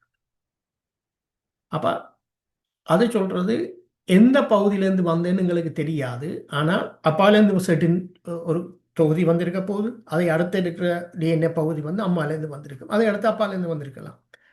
அப்போ எங்கிருந்து வந்ததுன்றது ஹேப்ளோ டைப்னு சொல்லியிருக்க, தொடர்ச்சியாக என்னென்ன ஜீன்ஸ் பக்கத்தில் இருக்குன்றதை சொல்லி ஹேப்ளோ டைப்ஸ் என்று சொல்கிறேன், ஹேப்ளோ டைப்னு சொல்லுவாங்க, ஹேப்ளோ டைப்னு சொல்வார்கள். அதாவது ஏடிஜிசி அப்பாலேருந்து வந்திருக்கு, ஜிஏடி அம்மாலேருந்து வந்திருக்கண்டா, ஜிஏடிஏ ஒரு ஹேப்ளோ டைப்பாக இருக்கும், ஏடிஜிசி இன்னொரு ஹேப்ளோ டைப்பாக இருக்கும். அப்போ இதுகளை வைத்து இந்த துண்டு டிஎன்ஏக்கள் எங்கே இருந்து வந்துன்றதை, எவர்கிட்டேருந்து வந்துன்றதை கண்டுபிடிக்கலாம். அதாவது ஹேப்ளோ டைப்னு சொல்வார்கள். இந்த ஹேப்ளோ டைப்புகள் வந்து ஒரு- எங்கே எங்கே இந்த என்னென்ன தொடர்ச்சியான ஹேப்ளோ டைப்ஸ் இருக்கின்றதை பொறுத்து ஹேப்ளோ குரூப்பாக ஆக்கப்படும். அதாவது இப்படி பார்க்கலாம். ஒரு ஒரு பரம்பரையில் பாட்டனட்டை இருந்து அவற்ற மகன்மாருக்கும் மகள்மாருக்கும் அப்புறம் அவைகளுடைய பேரப்பிள்ளைகளுக்கு வரைக்க கிட்டத்தட்ட சேம் ஹேப்ளோ டைப்புகள் பாஸ் பண்ணப்பட்டிருக்கலாம், சின்ன சின்ன சேஞ்சஸோட. அதுகள் எல்லாத்தையும் ஒரு ஹேப்ளோ குரூப்பாக நாங்கள் ஐடென்டிஃபை பண்ணலாம். ஏற்கனவே நான் கூறியிருக்கிறேன், மைட்டோகாண்ட்ரியாவில் டிஎன்ஏ இருக்குது. அதே நேரத்தில் Y குரோமோசோம் பற்றியும் நாங்கள் பேசியிருக்கிறோம். நாங்கள் ஒரு கருக்கட்டல் நடக்க, ஃபர்டிலைசேஷன் நடக்க, ஒரு ஸ்பெர்ம் வந்து எக்குக்கு போகுது. ஸ்பெர்ம் போக ஸ்பெர்மில் இருக்கிற நியூக்ளியர் மெட்டீரியல் மாத்திரம், நியூக்ளியோடைட்ஸ் ஜீனோம் மாத்திரம் தான் அதுக்குள்ளே போகுது, தவிர ஸ்பெர்மில் இருக்கிற சைட்டோபிளாசம் வந்து போவது இல்லை. அதாவது எந்த ஒரு கருவும் உருவாகும் போது ஃபர்டிலைஸ்ட் எக்கை பார்க்க அதில் இருக்கிற சைட்டோபிளாசம் தாயினுடையது, அம்மாவினுடையதாக தான் இருக்கின்றது. அதுக்குள்ளே இருக்கிற மைட்ரோகொண்ட்ரியா தாயினுடையதாக தான் இருக்கின்றது. அப்போ எந்த ஒரு ஃபர்டிலைஸ்ட் எக்கும் வந்து சைட்டோபிளாசம் அம்மாவினுடையது, நியூக்ளியர் மெட்டீரியல் நியூக்ளியர் டிஎன்ஏ வந்து அப்பாவுடைய அம்மாவுடைய சேர்ந்து இருக்க போகின்றது. அப்போ நீங்கள் யோசித்து பார்க்கலாம், உலகத்தில் ஆரம்பத்தில் உருவான பெண்ணட்டை இருந்து வந்த சைட்டோபிளாசம் தான் தொடர்ச்சியாக எல்லாருக்குமா தோண்டி இருக்கின்றது. ஆரம்பத்தில் இருந்ததை சொல்வார்கள் பிளாக் ஈவெண்ட் சொல்லப்படுகின்றது. ஆரம்பத்தில் இருந்த மனிதர் பிளாக் ஈவெண்ட் சொல்லப்படுகின்றது. ஆனால் பல பிளாக் சீவ் இருந்த கருத்துகள் இருக்கின்றன. அப்போ அந்த இடத்துல இருந்த சைட்டோபிளாசம் தான் சில சில மாற்றங்களோட தொடர்ச்சியாக வருகின்றது. மாற்றம் ஏற்பட்டிருக்கு, அதில் மாற்று கருத்து இல்லை, தொடர்ச்சியாக வருகிறது. அப்போ அந்த ஆரம்பத்தில் இருந்த மைட்டோகாண்ட்ரியா அதுக்கு இருந்த டிஎன்ஏ சில சில மாற்றங்களோட தொடர்ச்சியாக வருகின்றது. அப்போ ஆனபடியால் மெட்டர்னல் லீனியேஜ், அம்மா வழி தாய் வழி மரபணுவை பார்க்க மைட்ரோகாண்ட்ரியல் டிஎன்ஏ அனாலிசிஸ் வந்து பிரயோசனமாக இருக்கு. அப்பா வழி பட்டர்னலை பார்க்க Y குரோமோசோம் வந்து பிரயோசனமாக இருக்கும். ஏன்னா Y குரோமோசோம் மிக்ஸ் பண்ணிடலாம், Y குரோமோசோமுக்கு பேர் இல்லை. அப்போ Y குரோமோசோம் அப்பாவிடேருந்து மகனுக்கு கடத்தப்பட போகுது. அப்போ அதே நேரத்தில் அது மாற்றம் அடையும். அதாவது இதளவு பாரிய மாற்றம் இல்லாமல் சாதாரண மாற்றங்கள் ஏற்கனவே நம்ம விளங்கப்படுத்தின மாதிரி, அதாவது டிஎன்ஏ ரெப்ளிகேஷன் நடக்க அந்த மெஷினரியில் இருக்கிற பிரச்சனைகள், கோப்பிங் பிரச்சனைகள் இருக்கும். அப்படியே சின்ன சின்ன மாற்றங்கள் தான், மாற்றம் இல்லாமல் இருக்காது. ஆனால் மாற்றங்கள் அளவு, அதாவது கருக்கட்டையில் நடக்கிற மாதிரி அல்லது க்ராஸ் ஓவர்கள் இல்லை, அப்படியே சில சில மாற்றங்கள் இருக்குது. அப்போ மைட்ரோகாண்ட்ரியல்லையும் சில சில மாற்றங்கள் இருக்கும், பட்டர்னல் Y குரோமோசோமிலும் சின்ன சின்ன மாற்றங்கள் இருக்கும், பாரிய மாற்றங்கள் இல்லை. அப்போ இதை ஆராய்வதன் மூலம், நாங்கள் Y குரோமோசோமை ஆராய்வதன் மூலம் அப்பா அப்பப்பா அப்படியே ஆராய்ந்து கொண்டு போகலாம். எக்ஸ்க்ரோ மைட்ரோகாண்ட்ரியாவை ஆராய்வதன் மூலம் அம்மா அம்மம்மா அப்படி ஆராய்ந்து கொண்டு போகலாம். அப்போ இதில் நின்று அந்த ஹேப்ளோ குரூப்ஸ்களை, இந்த ரெண்டு மைட்ரோகாண்ட்ரியல் டிஎன்ஏயாக இருக்கலாம் அல்லது Y குரோமோசோமாக இருக்கலாம், இதில் இருக்கிற ஹேப்ளோ குரூப்ஸ், அதாவது தொடர்ச்சியாக இருக்கிற மார்க்கர்ஸ் ஹேப்ளோ குரூப்ஸ்ன்னு சொல்கிறோம், அதுகளை நாங்கள் அனலைஸ் பண்ணிக்கொண்டு கிட்டத்தட்ட 10,000 வருஷத்துக்கு முதல் வரை போகலாம். ஆனால் இன்னொன்றை நாங்கள் புரிந்து கொள்ள வேண்டும், கிட்டத்தட்ட ஒரு சந்ததி வந்து 30 வருஷத்துக்கு, அதாவது ஒரு மகனிலேருந்து அடுத்த சந்ததி வந்து 30 வருஷம் என்று கணக்கிடப்படுகின்றது. அப்போ ஒரு சந்ததியிலேருந்து மற்ற சந்ததிக்கு போக ஒரு 50% அளவுதான் கடத்தப்பட போகின்றது. அதுலேருந்து அடுத்து போக 50% கடத்தப்பட. அப்போ தொடர்ச்சியாக பார்த்தா கிட்டத்தட்ட 7-8 சந்ததிக்கு பிறகு பார்த்தோம்னா அந்த ஆரம்பத்தில் இருந்து கடத்தப்படுற அளவு வந்து மிக சிறியதாக போய்விடும். அப்போ அதுலேருந்து ஐடென்டிஃபிகேஷன் வந்து கஷ்டமாக போய்விடும். அப்போ இப்படியான ஜீனாலஜிக்கல் ஸ்டடிஸ் ஒரு 8 ஜென்ரேஷன் வரை சரியாக ஓரளவுக்கு சொல்லலாம், இங்கே நின்று இந்த ஜெனட்டிக்ஸ் வந்திருக்கு, இந்த இதுகள் கடத்தப்பட்டிருக்குன்னு சொல்லலாமே தவிர அதுக்கு மேலே போக கஷ்டங்கள் இருக்கின்றன. ஸோ இந்த ancestry டிஎன்ஏ செய்து இந்த ஹேப்ளோ குரூப்ஸ்களை பற்றி பார்க்கின்றது. மெட்டர்னல் அண்ட் பட்டர்னல் லைன்ஸில் 10,000 இயர்ஸ் வரைக்கும் அவர்கள் பார்க்கிறார்கள். வெரி லார்ஜ் டேட்டா பேசஸ் வச்சிருக்கீங்கன்னா பெஸ்ட் ஃபார் கியூரியஸ், இது இன்னதுக்கு பாவிக்கலாம் என்று இருக்குது. 23andMeயை பார்த்தோம். 23andMe வந்து கிட்டத்தட்ட ஒரு 2000களில் தொடங்கப்பட்ட கம்பெனி. 23andMe தொடங்கினவர்கள் வந்து ஒரு பாரிய டிஎன்ஏ டேட்டாபேஸ் உருவாக்குறது தான் நோக்கமாக இருந்தது. அதுக்காக அவர்கள் செய்த ஒரு டீசர் தான் வந்து மிக குறைந்த அளவில் உங்களோட ஆங்ஸைட்டியை சொல்கிறோம், உங்களுக்கு வரக்கூடிய நோய்களை சொல்லுவோம் என்பது மார்க்கெட்டிங் வந்து அது ஒரு மார்க்கெட்டிங் ப்ளோய் வந்து அவருடைய நோக்கம் என்னவாக இருந்தது, ஒரு பாரிய அளவில் டிஎன்ஏ டேட்டாபேஸ் ஒன்றை கிரியேட் பண்ணுறதா இருந்தது வந்து அவ்வளோ மிக வெற்றிகரமாக செய்தார்கள். அதில் தொடங்கின ஒரு ஃபவுண்டர் கூகுள் சேஜின் வைஃப். அப்போ ஆனபடியாக கூகுள் அதுக்கு ஃபண்ட் பண்ணிச்சது ஆரம்பத்தில். தொடர்ச்சியாக அவர்கள் கிட்டத்தட்ட 6 பில்லியன் கிட்ட அளவுக்கு ஒரு மார்க்கெட் கேபிட்டலைசேஷனுக்கு போனார்கள். ஆனால் பிறகு மார்க்கெட் ஷேர் எல்லாம் கீழே விழுந்து அப்புறம் பேங்க்ரப்சிக்கு போய் பிறகு தென் ரிகவர் ரைட். ஸோ அதில் பற்றி அது ஒரு நீண்ட வரலாறு இருக்குது, இந்த ஸ்டாக் மார்க்கெட் பிரச்சனைகள் அது இல்லை. அதே நேரத்தில் அவர்களுடைய மார்க்கெட்டிங்லேயும் சில பிரச்சனைகள் இருக்குது. அந்த இலுமினா அரே டிஎன்ஏ அரேகளை தான் இவர்கள் பாவித்தார்கள். இலுமினா டிஎன்ஏ அரேஸோ டிஎன்ஏ அந்த ஆரம்பத்தில் இந்த சீக்வன்சிங் மெத்தடாலஜியில் ஒரு க்ளோஸ் ஒன்று இருக்குது எஃப்டிஏஆல். ரிசர்ச் பர்பஸுக்கு மாத்திரம் தான் அது பாவிக்கலாம் ஆரம்பத்தில். ஏன்னா அது கன்சியூமருக்கோ ஒரு ஒரு ஒரு கிளினிக்கல் செட்டிங்குக்கு பாவிக்கிறதுக்கு ஆரம்பத்தில் அப்ரூவல் இருக்கே இல்லை. ஆனால் 23andMe அதை செய்தார்கள். அதாவது அந்த அறைகளை பாவித்து சில ப்ரொடிக்ஷன்ஸ்களை செய்தார்கள். அப்போ அதுகளெல்லாம் பிரச்சனைகளுக்கு போய் பிறகு அதுகளும் ஒரு பாரிய காரணங்களாக இருந்தது அவங்களோட மார்க்கெட் ஷேர் விழுகிறது. அதே நேரத்தில் அது பாரிய அளவில் அவர்கள் திரட்டின இந்த டிஎன்ஏ டேட்டா பேங்க் ஒரு பேஷண்ட் ஒரு கன்சியூமர்கிட்ட இருந்தும் நீங்கள் சாம்பிள் அனுப்ப அவர்கள் சீக்வன்சிங் செய்து அந்த டேட்டாவை அவர்கள் வந்து திரட்டி பல ட்ரக் கம்பெனிகளுக்கு பார்மசூட்டிக்கல் கம்பெனிகளுக்கு அவர்கள் விலைக்கு விற்றார்கள் வந்து. ஸோ அவருடைய மார்க்கெட்டிங் வந்து அவருடைய மணி வந்து அதில் தான் வந்தது. அதாவது டேட்டாவை விற்பதன் மூலம்தான் அவர்கள் உருவாகினார்கள். ஸோ இவர்கள் 2 விதமாக செய்கின்ற ஜீனாலஜி அண்ட் ஃபேமிலி ஹிஸ்ட்ரி, மற்ற large data bank 23 million people அவர்கள் வச்சிருக்கணும் டேட்டா பேங்க்கில். ஸோ இதை வச்சுக்கொண்டு அவர்கள் ஜெனட்டிக் கம்யூனிட்டிஸை நீங்கள் ஒரு கண்டுபிடிக்கக்கூடியதாக இருக்கும். அதாவது 23andMe நீங்கள் பார்த்துருந்தீங்கன்னா ஆரம்பத்தில் நான் நினைக்கிறேன் கிட்டத்தட்ட $700 வந்து சார்ஜ் பண்ணினார்கள் ஒரு சாம்பிளுக்கு. இன்றைக்கு அது 99, சில எங்களில் சேல்ஸில் $79 வந்து விட்டது. அதாவது நீங்கள் எச்சில் கொடுக்க வேணும், அது உடனே சீக்வன்சிங் செய்வார்கள். தங்களுடைய அரேக்கை போட்டு டிஎன்ஏ அரேயில் அவர் அனலைஸ் பண்ணுவார்கள். ஸ்னிப் பண்ணு சொல்வார்கள், சிங்கிள் நியூக்ளியோடைட் பாலிமோர்பிசம், அதாவது ஒரு குறிப்பிட்ட பேஸ் பேர் என்ன மாதிரி மாறி இருக்கின்றதை வச்சுக்கொண்டு அவர்கள் கனெக்ட் பண்ணுகின்றார்கள். அந்த பெர்சன்டேஜ்களை வச்சுக்கொண்டு நீங்கள் எந்த இனக்குழுமத்திலிருந்து வந்திருக்கின்றதை சொல்வார்கள். அதில் உலகத்தில் எந்த பகுதியிலிருந்து வந்திருக்கின்றதை சொல்வார்கள். அதில் உலகத்தில் நீங்கள் உப இனக்குழுமங்கள் என்ன என்பதை கூறக்கூடியதாக இருக்கும். அதால் உங்களோட ஃபேமிலி ஹிஸ்ட்ரி கிட்டத்தட்ட ஒரு 8 ஜென்ரேஷனுக்கு போக கிட்டத்தட்ட ஒரு 250 வருஷம் 300 வருஷத்துக்கு பார்க்கக்கூடியதாக இருக்கும். ஹெல்த் இன்ஃபர்மேஷன் சிலதுகளுக்கு அவர்களுக்கு எஃப்டிஏ அப்ரூவல் இருக்குது, ஆனால் பியூர்லி ஆங்ஸைட்டி தான்.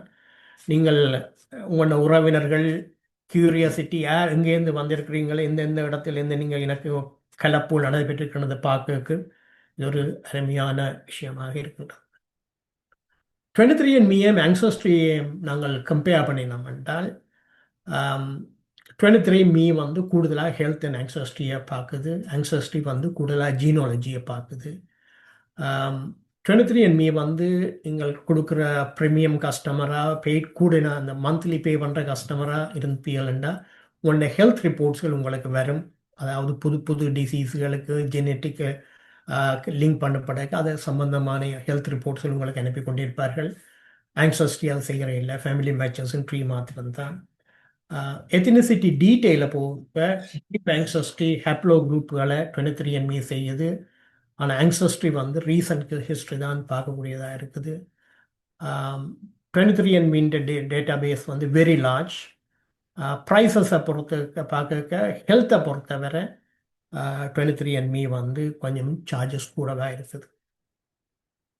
ஸோ நீங்கள் உங்களுடைய ஆங்சஸ்ட்ரியை பற்றி அறிய விரும்புவீர்கள் என்றால், நீங்கள் இலங்கை தமிழராக இருப்பீர்கள் என்றால், எந்தெந்த haplo group, maternal haplo group என்ன, பட்டர்னல் ஹேப்லோ குரூப் என்ன, இந்தியாவில் எந்த பகுதியிலேருந்து நீங்கள் வந்திருக்கிறீர்கள், இலங்கை தமிழருக்கும் சிங்களவருக்குமான ரிலேஷன்ஷிப்ஸ் என்ன, இலங்கை தமிழருக்கும் பேர்டர்களுக்குமான ரிலேஷன்ஷிப் என்ன, இதில் பற்றி நீங்கள் அறிய விரும்புவீர்கள் என்றால் மிக குறைந்த செலவில் 23andMe எல்லாம் நீங்கள் செய்யலாம். எவ்வளவு கூடுதலான மக்கள் அதில் தங்களோட டேட்டாவை கொடுக்கணுமோ அதை பொறுத்து இந்த டேட்டா செல்மா வரும். இப்போ வெஸ்டர்ன் யூரோப்பில் அமெரிக்கா பொறுத்தவரை கூடின ஆக்கள் இதுகளில் பங்கு பெற்றி இருக்கிறபடியால் அது கூடின ரெசல்யூஷனில் கூடின கூடின தூரம் கரெக்டாக இந்த இன்ஃபர்மேஷன் வருகிறது.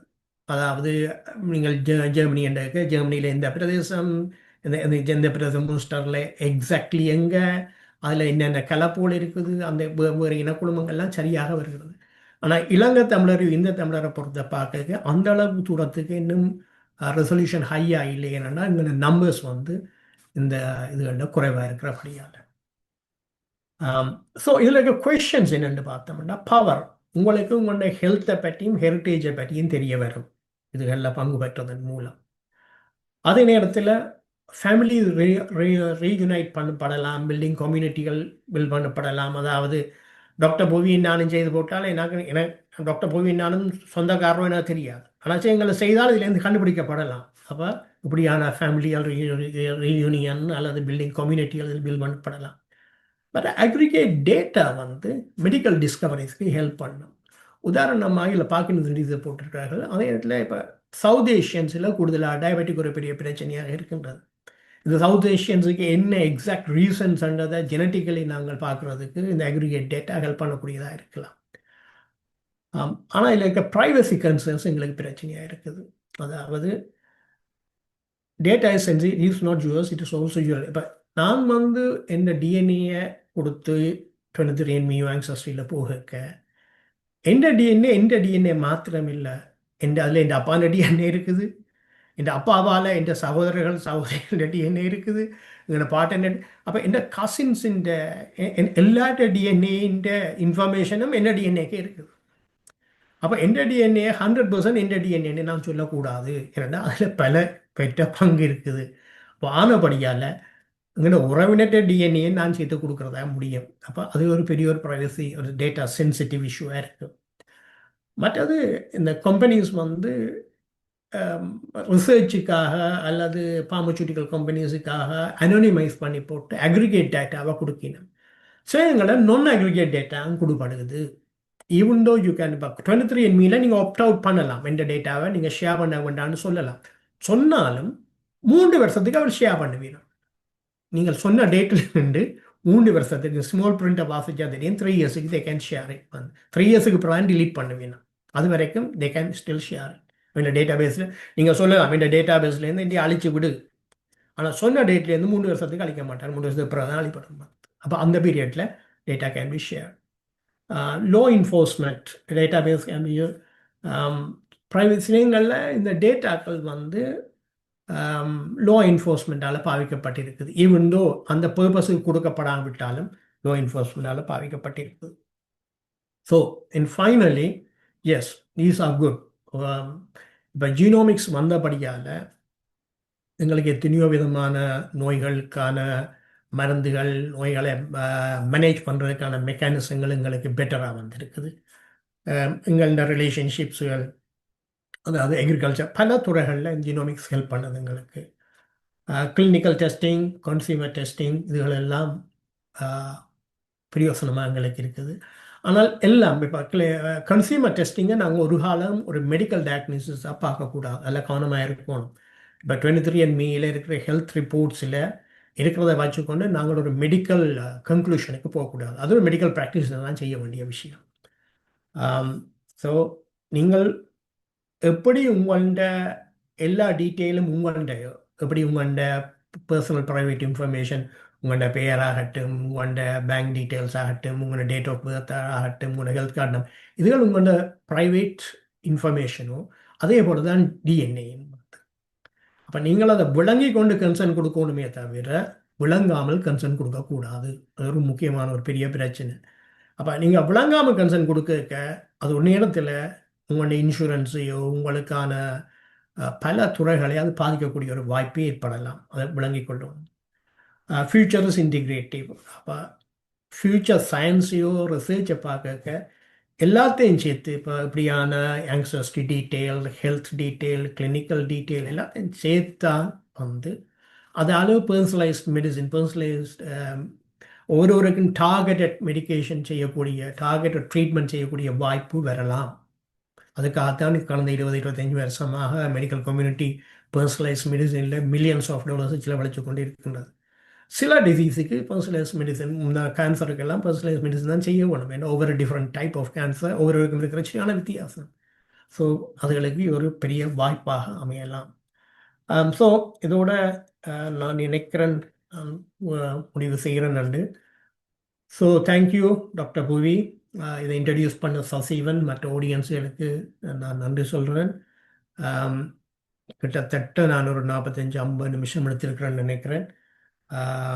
இதோடு நிறுத்திக்கொள்கிறேன். பல கேள்விகள் இருக்கலாம், அதுகளை நான் என்னால் இயலுமானவரை மறுபடியும் சொல்லாமல் நினைக்கிறேன். அதே நேரத்தில் இது ஒரு வெரி ப்ரீஃப் தான் சொல்லப்பட்டது. ஸோ சயின்டிஃபிக்காக எப்படி கதைக்கணும் என்றால் ஆஃப்லைன் நான் கதைக்கிறதுக்கு ரெடியாக இருக்கிறேன். நன்றி. நல்லது ஞானே, நீங்கள் மிகவும் திறமையாக விளங்கப்படுத்தியிருக்கிறீர்கள். இந்த மரபணுவின் ஆரம்பத்தில் இருந்து இப்பொழுது கன்சியூமருக்கு எப்படியாக பாவிக்கப்படுகிறது, மருத்துவத்துக்கு பாவிக்கப்படுகிறது என்பதை பற்றியெல்லாம் சொல்லியிருந்தீர்கள்.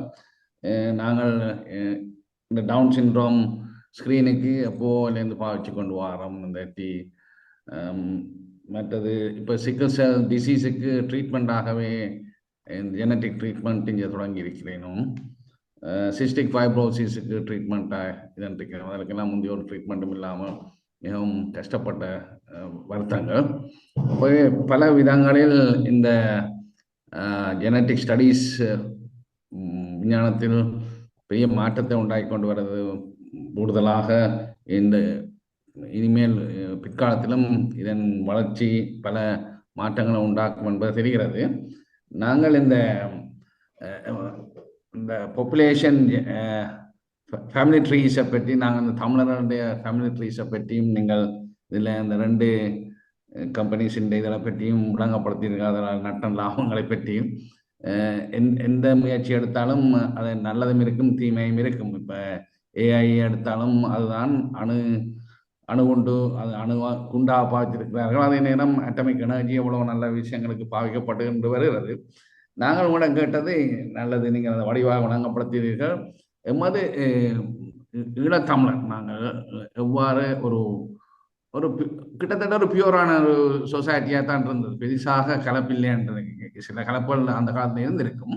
ஆனால் ஒரு பெரிய கலப்பில்லாத ஒரு இனம் போராட்டத்தினூடாக உலகம் பூராவும் பரம்பி இருக்கு. இப்போ என்ன ஒரு உதாரணம் எடுத்தால், நான் பிரித்தானியாவில் தனியாக இருக்கின்றேன். எனது 5 சகோதரங்கள் ஒவ்வொரு கண்டங்களில் இருக்கிறார்கள். இப்போ இவையோட பிற்காலத்தில் பரம்பரைகள் வரும் பொழுது எனது கசின்ஸ் அவைகள் அப்படி அப்படின்னு போய்க்கல, அவைகளுக்கான ஒரு தொடர்பே இல்லாமல் போகலாம். மற்றது இனி வெளிநாடுகளில் வந்த பிறகு ஒவ்வொருத்தரும் வந்து இப்போ தமிழ்ல தான் மாதிரி பண்ண போகிறதாண்டு இல்லை, மற்ற இனங்களில் கணக்க மாறிக்கொண்டே போகுது. ஸோ அப்படி போய்க்கல எங்களோட இனத்தின் ஆரம்பம் பியூராக இருந்தது. அப்படி பிற்காலத்தில் பிரிஞ்சு போகிறதுன்றதுக்கு ஒரு ஆரம்பமான ஒரு புள்ளியாக நாங்கள் ஒரு ஜெனட்டிக் ஸ்டடிஸ் செய்திருந்தால், மற்றது எங்களுக்கண்டு சேனேம் இல்லை, தமிழாக்களுக்கு சேனேம் அந்த வசதி இருந்திருக்கவில்லை. கிறிஸ்தவர்களுக்கு இருந்தது, ஆனால் மற்றவர்களுக்கு இருக்கவில்லை. ஆகவே அந்த இதழ் இல்லாமல் பொழுதும் போது எமது பிற்கால சந்ததி இதை தேடி வரும் பொழுது அவர்களுக்கான ஐடென்டிட்டியை தேடும் பொழுது எங்கிருந்து வந்தது என்றதுகள் எல்லாம் ஒரு கேள்விக்குறியாக இருக்கும். இங்கே பிறந்த முன்னம் இருந்தவர்களுக்கு இங்கே டாக்குமெண்டேஷன், லேண்ட் ரெஜிஸ்ட்ரி அப்படி அப்படின்னு கணக்கே இருக்கு, ஆனால் எங்களுக்கு இருக்க போகிறது. ஆகவே நாங்கள் அந்த முதலாவது சந்ததியினர் இப்போ என்ன எடுத்துக்கொண்டா நான் தான் இந்த நாட்டிலே எனது முதலாவது சந்ததி. ஆனால் இப்பொழுது எனது பிள்ளைகளுக்கும் என் பெயர் சேனையமாக போகுது. ஆகவே இனி எங்கள்லேருந்து ஆரம்பித்து இனி வர சந்ததிக்கு ஓரளவுக்கு பிற்காலத்தில் அவன் தலைமுறைகள் தெரிய வேணும். ஆகவே நாங்கள் எங்களோட ஜீனை நாங்கள் செய்து இப்படியான ஒரு இதில் செய்து வச்சால் சில பிரச்சனைகள் இருக்கு. நீங்கள் சொன்ன மாதிரி பாதுகாப்பின்மைகள் இருக்கலாம். மற்றது இப்பொழுது அண்மையில் சில FBI டாக்குமெண்ட்ரிஸ் பார்க்கும் பொழுது இந்த ஜீனை வச்சு எப்படி அந்த பரம்பரையை சேர்ந்த ஒரு ஆக்களை போய் பிடிக்கிறார்கள் என்றதெல்லாம் இருக்குது. இப்போ இது இப்படியானதால் ஷேர் பண்ணலாம், இன்டெலிஜென்ஸ் சர்வீஸ்களுக்கும் ஷேர் பண்ணலாம் அவங்களோட ஜீன்கள். அவன் அப்படியானதில் இருக்கிறாங்க. இப்போ நாங்கள் ஒழிக்கிறதுக்கு எனக்கு ஒன்றும் இல்லை என்றபடியாக நான் செய்துட்டு போகலாம். ஆனால் நீங்கள் சொன்ன மாதிரி அது எங்களோட பரம்பரைக்கான இந்த காசின்ஸ் எல்லாருக்குமான ஒரு ஜீனாக இருக்க போகுது. அந்த அப்படியான ஒரு FBI ப்ரோக்ராம்லையும் அப்படி தான் பிடிக்கிறார்கள். ஒரு ஆள் இந்த ஜீனை வச்சு அவற்றை சகோதரங்களை அக்களை பிடிச்சு கொண்டு வர்றேன். ஆகவே நான் லாப நட்டங்கள் இருக்குது. அப்போ நான் ஒரு அன்செஸ்ட்ரியில் நான் ஒரு எந்த இதை செய்து பார்த்தேன்னா, சசிவன் 22andMeல செய்து பார்த்தேன். நாங்கள் ஒரு நீங்கள் சொன்ன சரிபுடையல் எல்லாத்தையும் பார்த்தோம். நான் எந்த ரிசர்ச்சை பெருசாக அதில் ஜெனட்டிக் ஸ்டடிஸ் அண்ட் இல்லை தானே, ஒரு இது மட்டும்தான் இருக்கிறபடியா எனக்கு அதில் ஷேர் பண்ணுறதுல பிரச்சனை இல்லைன்னு நினைக்கிறேன். நான் உங்களுக்கு ஷேர் பண்ணலாம்னு நினைக்கிறேன்.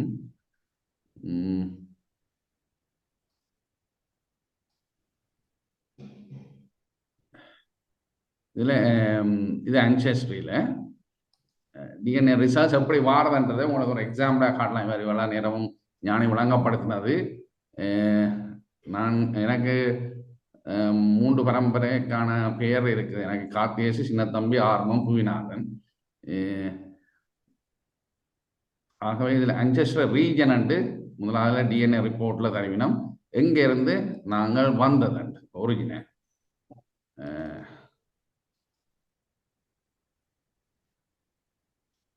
இப்போ அதில் முதலாவதாக வந்து அன்செஸ்டர் ரீஜன் வந்து the Deccan and the gulf of Mannar and 100% நாங்கள் அங்கேருந்து தான் வந்ததுன்றதை அது காட்டுது. ஜேர்னி வந்து ஸ்ரீலங்கான்றதை காட்டுது.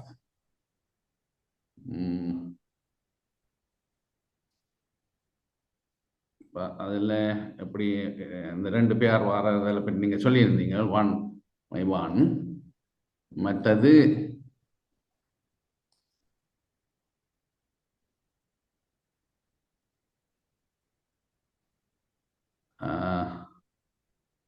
இந்த ஃபேமிலி ட்ரீ அதில் இருக்குது. ஃபேமிலி ட்ரீ நாங்கள் அதிலேயே செய்யலாம்.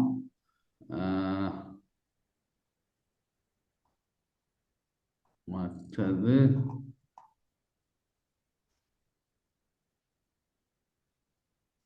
நீங்கள் சொன்ன மாதிரி அந்த கசின்ஸ் அவையோட இதெல்லாம் இருந்தது பார்க்குறேன் நான். அதில் ஒரு 450 தொடர்புல காட்டி இருக்குது.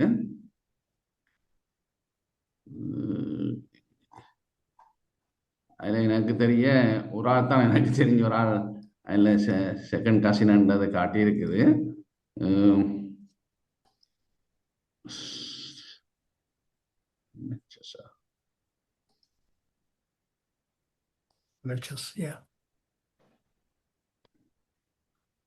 இதெல்லாம் பார்த்தால் எத்தனை பெர்சன்டேஜ் இந்த ஒரு ஆளுக்கு மட்டும் 6% ஷேரிங் DNA எனக்கும் அவாக்குமானது. சங்கரராஜன் என்னோட செகண்ட் கசின், அது அவன் மட்டும் எனக்கு தெரிஞ்ச ஒரு ஆள். மற்ற ஒரு தரம் எனக்கு எக்ஸ்டெண்டட் ஃபேமிலி சென்று வருது. அதில் ஒரு 400 பேர்கள் வேறு இருக்கு. அப்படி நான் ஒரு தரோடையும் தொடர்பு கொள்ளவும் இல்லை, நெக்கடவும் இல்லை. தேர்ட் கசின் அப்படி போகுது, ஃபோர்த் கசின் அப்படின்ட்டு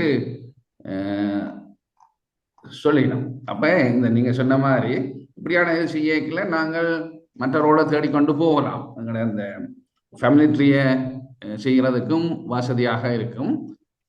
நாங்கள் பியூராக யாழ்ப்பாணத்தில் இருந்தோ அல்லது வெட்டிக்குளவில் இருந்தோ வந்திருக்கலாம், வடகிழக்கில் இருந்து வந்தாக்களாக இருந்தாலும் அந்த ஒரிஜின் எங்களுக்கு இதை கொண்டு போய் சேர்க்கும் பிற்காலத்தில். ஆனால் இப்போ இங்குள்ள மற்றவர்களை சேர்த்து பார்த்தால் அது பெர்சன்டேஜ் படிதான் சொல்லும். எல்லாம் ஒரு மிக்ஸ்டான ஒரு கம்யூனிட்டியாகத்தான் மற்ற இருக்கிற அந்த ரிசர்ச்கள் பார்த்தோம். ஸோ இந்த இதால தான் நாங்கள் ஒரு ஒரு இது என்ன மாதிரி கனெக்ட் பண்ணுதுன்னு சொன்னால் இவர்களும் செய்தபடியாக தான். இப்போ எங்களோட செகண்ட் ஜென்ரேஷன் ஆக்கள் தான் இதில் செய்திருக்கணும் கூடுதலாக. எங்களோட ஃபர்ஸ்ட் ஜென்ரேஷன் ஆக்கள் இதில் பெருசாக செய்யாதபடினா அந்த தொடர்பு இல்லை. நான் இப்போ சங்கரராஜுக்கு கதைச்சு அவனோட தாப்பனுக்கும் அவன் செய்ய போகிறோன்னு சொல்லியிருக்கின்றான். அப்போ செய்யும் பொழுது தான் எனக்கு முந்தின பரம்பரை என்ற ஒரு ஜீன் வரும் இல்லையா? எனக்கு என் அம்மா அப்பா இறந்து விட்டார்கள், ஆகவே அந்த ஜீன் இல்லை, அது அழிஞ்சு போச்சு. இப்போ இவ சங்கரராஜுக்களான எனக்கு நெருக்கமான ஜீன் எடுக்கலாம். ஆகவே அந்த எனக்கு முந்தின ஒரு ஜென்ரேஷனை எடுத்துட்டு இனிமேல் வாரவர்கள் தொடர்ந்து போகலாம் என்பதற்காகத்தான் நாங்கள் இப்படியானது ஒன்று செய்யலாமோன்ற ஒரு முயற்சியை நீங்கள் சொன்ன மாதிரி ஒரு கம்பெனியில எடுக்கணும். இப்போ நாங்கள் 2 கம்பெனியிலையும் போனோம்னு சொன்னால் அந்த டேட்டாபேஸ் இருக்கா. நாங்கள் நீங்கள் சொன்னதன்படி பார்த்தால் இப்போ 22andMe கொஞ்சம் பெட்டர்ன்னு சொல்கிறீங்க. ஆனால் அதே நேரம் நான் கிட்ட அவங்க டேட்டா செவித்தாக்கள்னு சொல்லி கொண்டு உடனே அந்த பேர் பழுதாயிட்டுது. 22andMe அந்த கிரெடிபிலிட்டி போயிட்டுது. அதனால நாங்கள் இப்போ ஒரு இதை தீர்மானித்து எங்களோட ஈழ மக்கள் இந்த ஜெனட்டிக் ஸ்டடிஸை செய்தான். நீங்கள் சிம்பிளாக சொன்ன மாதிரி நான் ஒரு எச்சில் தான் கொடுத்தது செலைவாவை. எனக்கு கோர்ஸ் பண்ணது 49 பவுண்ட்ஸ் தான். அந்த 49 பவுண்ட்ஸில் இந்த ட்ரைட்டெல்லாம் தான் இருக்கணும். ட்ரைட்டெல்லாம் இந்த இதுகள் இந்த நீங்கள் சொன்ன மாதிரியான இதுகள் எல்லாம். ஸோ இப்போ இந்த கிறிஸ்மஸ் டைமில் 29 பவுண்ட்ஸுக்கு கொடுத்த ஒரு discount. They are encouraging people to do this கூட. ஆனால் அவைகளுக்கும் டேட்டா பேஸ் கூடிக்கொண்டு போகும். அந்த இதில் மற்றவரோட கருத்துக்களை நாங்கள் கதைப்போம். இதில் நன்றி. உங்களுடைய நல்ல ஒரு இன்ட்ரடக்ஷன் ஞானி, மிகவும் நன்றாக இருந்தது. அடுத்த குவான் நீங்கள் கையொத்திருக்கிறீர்கள். நன்றி ஐயா. ஐயா, உங்களது பேச்சு அருமையில் அருமை. உங்களை வாழ்த்துகிறேன், வணங்குகிறேன். நான் விரைவாக ஒரே ஒரு கேள்வியை கேட்க இருக்கிறேன் ஐயா. நீங்கள் இந்த புற்றுநோய்க்கு ஹீமோதெரப்பி செய்யும் பொழுது சில வேளைகளில் அந்த ட்ரக் ஒர்க் பண்ணாதுன்னு சொன்னீங்க சில நேரங்கள்ல. இப்ப ஒன்கோலஜிஸ்ட் இந்த பர்டிகுலர் பர்சனுக்குரிய டிஎன்ஏ ஆராய்ச்சி செய்து இந்த விதமான ட்ரக் தான் வேலை செய்யுமோ என்று முன்னுக்கே கண்டுபிடிக்கலாமா ட்ரீட்மெண்ட் ஆரம்பிக்க முதலே? என்றதான் கேள்வி ஐயா. எஸ், நான் இதுக்கு ரிசர்ச் பர்பஸ்லேருந்து ஆன்சர் பண்ணலாம். டாக்டர் புவி மெடிக்கல் சைட்லேருந்து ஆன்சர் பண்ணலாம்னு நினைக்கிறேன். எஸ், இது ஒன்காலஜிஸ்ட் இதை ஏற்கனவே செய்யலாம். ஒன்காலஜிஸ்ட் இதை செய்ய சொல்லி லெப்புக்கு ஓட பண்ணிச்சினோம் என்றால் அது செய்கிறதுக்கான வாய்ப்புகள் இன்றைக்கு இருக்குது. டெக்னாலஜியும் இருக்குது. கிட்டத்தட்ட கொஞ்சம் பேஷண்ட்ஸு செய்யக்கூடிய அளவுக்கு அது சீப்பாக வந்துட்டுது. பெரிய காசும் இல்லை. அது இது மாதிரி பல உதாரணங்களை நாங்கள் பார்த்துருக்கிறோம். அதாவது பிரஸ்ட் கேன்சரில் ட்ரிபிள் நெகட்டிவுக்காக 3 டிஃப்ரெண்ட் டைப்ஸ் செய்கிறவர்கள் எல்லாம் பார்த்துருக்கிறோம். ஒன்காலஜிஸ்டின் கோல் தான் அது. ஒன்காலஜிஸ்ட் டிட்டர்மின் பண்ணணும் இந்த டிஎன்ஏ டெஸ்டிங் செய்கிறதால எங்கன்னா டயக்னோசிஸ் அல்லது ட்ரீட்மெண்ட் பிளான் மாறும் என்று அவர் தீர்மானம் எடுத்து அவர் அதை ரெஃபர் பண்ணினால் செய்யலாம். ஆனால் அதுக்கான கைட்லைன்ஸை டாக்டர் பூவி சொல்லலாம்னு நினைக்கிறேன். உங்களோட மெடிக்கல் கவுன்சில் என்ன சொல்லுதுன்ட்டு. இல்லை, I am not an oncologist. But நான் வர ரிப்போர்ட்டின் படி சொன்னால் நீங்கள் சொன்ன மாதிரி கரெக்டாக பிரஸ்ட் கேன்சர் எப்பவும் அந்த ரிசெப்டர்ஸ் ஸ்டடி பண்ணிக்கணும். ரிசெப்டர்ஸ் அதில் ஈஸ்ட்ரோஜன் ரிசெப்டர்ஸ், ஹெப்டோன் ரிசெப்டர்ஸ், 2-3 ரிசெப்டர்ஸ் இருக்குது. 3 அதான் ட்ரிபிள். அந்த ரிசெப்டர்ஸ் பாசிட்டிவாக இருந்தால் ட்ரீட்மெண்ட் ஈஸி. ஈஸ்ட்ரோஜன் ரிசெப்டர் இருக்குமென்னு சொன்னால் அதுக்கான டார்கெட் பண்ண மெடிசனாக கொடுப்பார்கள். இப்போ ட்ரிபிள் நெகட்டிவ்னு சொல்கிறது ஒரு சீரியஸான கேன்சர். அப்போ பிரஸ்ட் கேன்சர்ன்றதுலேயே வித்தியாசமான டிசீசஸ் தான் சொல்லலாம்.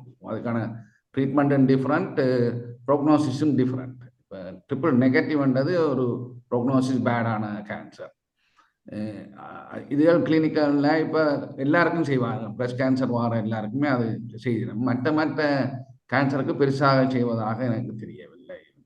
ப்ரோஸ்டேட் கேன்சர் அதற்கு பெருசாக இன்னும் செய்ய தொடங்கவில்லை. இனிமேல் எல்லாம் அதுக்கு டார்கெட் பண்ணி அதுக்கான மெடிசனை கொடுக்கணும். அதுதான் ஞானி சொன்னது. அப்படித்தான் ஃபியூச்சர் இருக்க போகிறது. ஆகவே பிரஸ்ட் கேன்சரோ ப்ரோஸ்டேட் கேன்சர்ண்டா போனேன். ப்ரோஸ்டேட் கேன்சர் இப்போ எவ்வளோ டிஃப்ரெண்ட் டைப்ஸ் இருக்கு. ட்ரீட்மெண்ட் எல்லாம் டிஃப்ரெண்ட். ஸோ நன்றி. இப்ப வந்த புவி சும்மா ட்ரையல நிறைய பேசலாம் செய்யறாங்களா? அப்ப சில வேலை இப்ப முதல்வர் ட்ரக்கை கொடுத்து பார்த்து ஒர்க் பண்ணாட்டி என்னொண்ட கொடுக்குற அப்படியா செய்யறாங்க? இல்ல பிரஸ்ட் கேன்சருக்கு எல்லாம் செய்து ரிசப்ட் அதுக்கான ட்ரீட்மெண்ட் தான் கொடுக்கணும். ட்ரையல் நேரம் இல்லை. ஸ்பெசிபிக் ட்ரீட்மெண்ட் தான் கொடுக்கணும். அப்ப ஒன்லி ஃபார் பிரஸ்ட் கேன்சர். மெட்டதுகள் இருக்குதானே? இன்னும் பெருசாக இல்லை. ஓவேரியன் இருக்குது பெண்களுக்கு, அதுகளுக்கு பிரஸ்ட் அளவுக்கு வர இல்லை. வர இல்லை. ஓகே, நன்றி நன்றி நன்றி. இதில் நான் ஒரு சின்ன விஷயத்தை சொல்லாமல் நினைக்கிறேன். நான் யூகேலேருந்து இங்கே மூவ் பண்ணி வந்ததே இந்த ICGCக்கு வேலை செய்கிறதுக்காக. இன்டர்நேஷ்னல் கேன்சர் ஜீனோம் கன்சோர்டியம் 2008 சர்வதேச ரீதியில் தொடங்கினவினம். அவர்கள் 50 டிஃப்ரெண்ட் கேன்சர் டைப்ஸுக்கு ஒவ்வொரு கேன்சருக்கும் 500 பேஷண்ட்ஸை உலகளாவிய ரீதியில் ரெக்ரூட் பண்ணி அந்த அவையோட ப்ரைமரி டியூமர், எந்த முதலாவது டியூமர் எது, செகண்டரி டியூமர்ஸ் இருந்த இடங்களில் சாம்பிள்ஸ், மற்ற ரெஃபரன்ஸ் பிளட் சாம்பிள் இவ்வளோத்தையும் எடுத்து ஹோல் ஜீனோம் சீக்வன்சிங் செய்தது. நான் 3 பில்லியன் ஹோல் ஜீனோம் சீக்வன்சிங் செய்தது. DNA sequencing, RNA sequencing, whole RNA sequencing, methylome study, பல விதமான டெஸ்டிங் செய்யப்பட்டது. அது கிட்டத்தட்ட $500 மில்லியன் உலகளாவிய ரீதியில் அந்த நேரங்களில் காசு ஒதுக்கப்பட்டது. அதில் இருந்து தான் பேப்பர்ஸ் வந்தது. அதுக்கு பிறகுதான் இது ஒரு உலகளாவிய ரீதியில் இந்த ஸ்பெசிஃபிக் ட்ரீட்மெண்ட்களை நோக்கி போகக்கூடியதாக இருந்தது. அப்போ அதில் இந்த இது என்னென்னா, இந்த 50 டிஃப்ரெண்ட் கேன்சர் டைப்ஸ்ன்னு சொல்லப்பட்டாலும் அதை விட எத்தனையோ டிஃப்ரெண்ட் கேன்சர் டைப்ஸ் கண்டுபிடிக்கப்பட்டது. டைப்ஸ்கள், சப் டைப்ஸ்கள் அப்போ சில கேன்சர்களுக்கு நீங்கள் சொன்ன மாதிரி பிரஸ்ட் கேன்சருக்கு இது ஜீனோமிக் இதுகள் அனாலிசிஸ் ஹெல்ப் பண்ணுது. இன்னும் பல விதமான கேன்சர்களுக்கு இன்னும் டீப் ரிசர்ச் தேவைப்படுது. அந்த சரியாக ஐடென்டிஃபை பண்ணுறதுக்கு என்னென்ன ஜீன்ஸால், என்னென்ன பொலிஜீன்ஸ், என்னென்ன ஜெனட்டிக் நெட்வொர்க்குகளால், ஜீன் ரெகுலேஷன்களால் அது பிரச்சனை வருதுன்னு பார்க்குறதுக்கு இன்னும் ஆராய்ச்சிகள் கணக்கு தேவைப்படுது. ஆனபடி அதுகள் எல்லாம் இன்னும் கிளினிக்கலுக்கு வேற இல்லை. அப்போ இது ஓரளவு அறியப்பட்ட ப்ரூவ் பண்ணப்பட்ட இதுகள் கிளினிக்ஸுக்கு வந்திருக்குது. அதில் ஒன்று தான் பிரஸ்ட் கேன்சர் சம்மந்தமான முயற்சிகள் இருக்குது. நீங்கள் சொன்ன மாதிரி ஓவேரியன் கேன்சருக்கு இன்னும் இல்லை, ப்ரோஸ்டேட்டுக்கு இல்லை, பேங்க்ரியாட்டிக்கு சில இடங்களில் செய்யப்படுது. பேங்க்ரியாட்டிக் கேன்சருக்கு, அதே இடத்துல மெலனோமாஸுக்கு சில இடங்களில் செய்யப்படுது. AML CMLக்கு செய்யப்படுது. So depends. சில இடங்களில் செய்யப்படுது, சில இடங்களில் செய்யப்பட இல்லை. அப்போ இன்னும் அது ஒரு ஸ்டாண்டர்டாக வேற இல்லை பல இடங்கள்ல. ஓகே, நன்றி நன்றி. இன்னும் அதில் ஆட் பண்ணலாம். இப்பொழுது ஒரு ஸ்டடி செஞ்சு செய்துകൊണ്ടിരിക്കണം. கிரெயில் என்ற ஒரு கம்பெனி இந்த இதில் ஹோலி கிரெயில் மாதிரி அந்த கிரெயில்னு சொல்லி அதன்படி 50 கேன்சருக்கான அந்த ஒரு பிளட் டெஸ்ட்டில் கேன்சரை பிடிக்கலாம். 50 கேன்சர் இங்கே அமெரிக்காவில் இது அவைலபிள் ஃபார் $900 ஐ திங்க். ஒரு பிளட் டெஸ்ட் செய்தீங்கன்னு சொன்னால் உங்களுக்கு அந்த 50 கேன்சர் வர்றதுக்கான சான்ஸ் எவ்வளோ வேண்டதில் சொல்லுவீங்க. இந்த ஒரு பேஷண்ட்டுக்கு இங்கே அந்த ஸ்டடீஸில் ஜாயின் பண்ணதில் அவருக்கு ஹெட் அண்ட் நெக் கேன்சருக்கான ரிஸ்க் கூடன்னு சொல்லி அது ரிசர்ச்சில் இருந்தபடினால் அவருக்கு மேக்ஸிமம் ட்ரை பண்ணி பிடிச்சிருக்கணும். ஒரு சின்ன இடத்துல நெக்கில் ஒரு கேன்சர் இருந்ததை இப்போ ஆப்ரேட் பண்ணி எடுத்திருக்கிறோம். இல்லாட்டில் இப்படியான கேன்சரை கண்டுபிடிக்கிறது எல்லாம் பரவின அப்புறம் தான் கண்டுபிடிக்கலாம். ஆகவே இட்ஸ் வெரி ஃபாஸ்ட் ரிவல்யூஷனைசிங் இந்த ஜெனட்டிக் ஸ்டடீஸ். இந்த சயின்டிஸ்ட் செய்கிற வேலைகள் நாங்கள் கிளினிஷியன்ஸ் எங்களுக்கு இதில் இல்லை. ஆனால் அந்த சயின்டிஸ்ட் இந்த ஜெனட்டிக் ஸ்டடீஸ்களால் இந்த பிளட் டெஸ்ட் எல்லாம் ஜெனட்டிக் ஸ்டடீஸ் தான் நாங்கள் அங்கே போய் அந்த 50 கேன்சர்னா காமன் கேன்சர் எல்லாம் இந்த ஓவரியன் கேன்சருக்கு, பேங்க்ரியாட்டிக் கேன்சர் எல்லாம் சீரியஸான கேன்சர்ஸ் கண்டுபிடிக்கிறது வெரி லேட். அப்போ அதுகளுக்கெல்லாம் இந்த பிளட் டெஸ்ட்டை செய்துட்டால் it will come to next I think 27 தான் அந்த ரிசல்ட்ஸ் வரும். வந்த பிறகு இங்கே NHS கூட அதை ரூட்டீன் டெஸ்ட்டாக வரும். ஜிபிஸுக்காலேயே இந்த பிளட் டெஸ்ட் செய்யக்கூடிய வரும். இதெல்லாம் நல்லது. நல்ல நல்ல நியூஸ்கள் விரைவில் வெளியில் வர இருக்கின்றது. நல்லது. நன்றி நன்றி ஐயா. நன்றி. தயா அகிலன், தயா அன்மியூட் பண்ணிட்டு இருக்கணும். ஓகே. அப்ப புவியண்ணா, உங்களுடைய ancestors எங்க இருந்து வந்தேன்னு அந்த ஜெனடிக் டெஸ்ட்ல தெரிஞ்சதோ?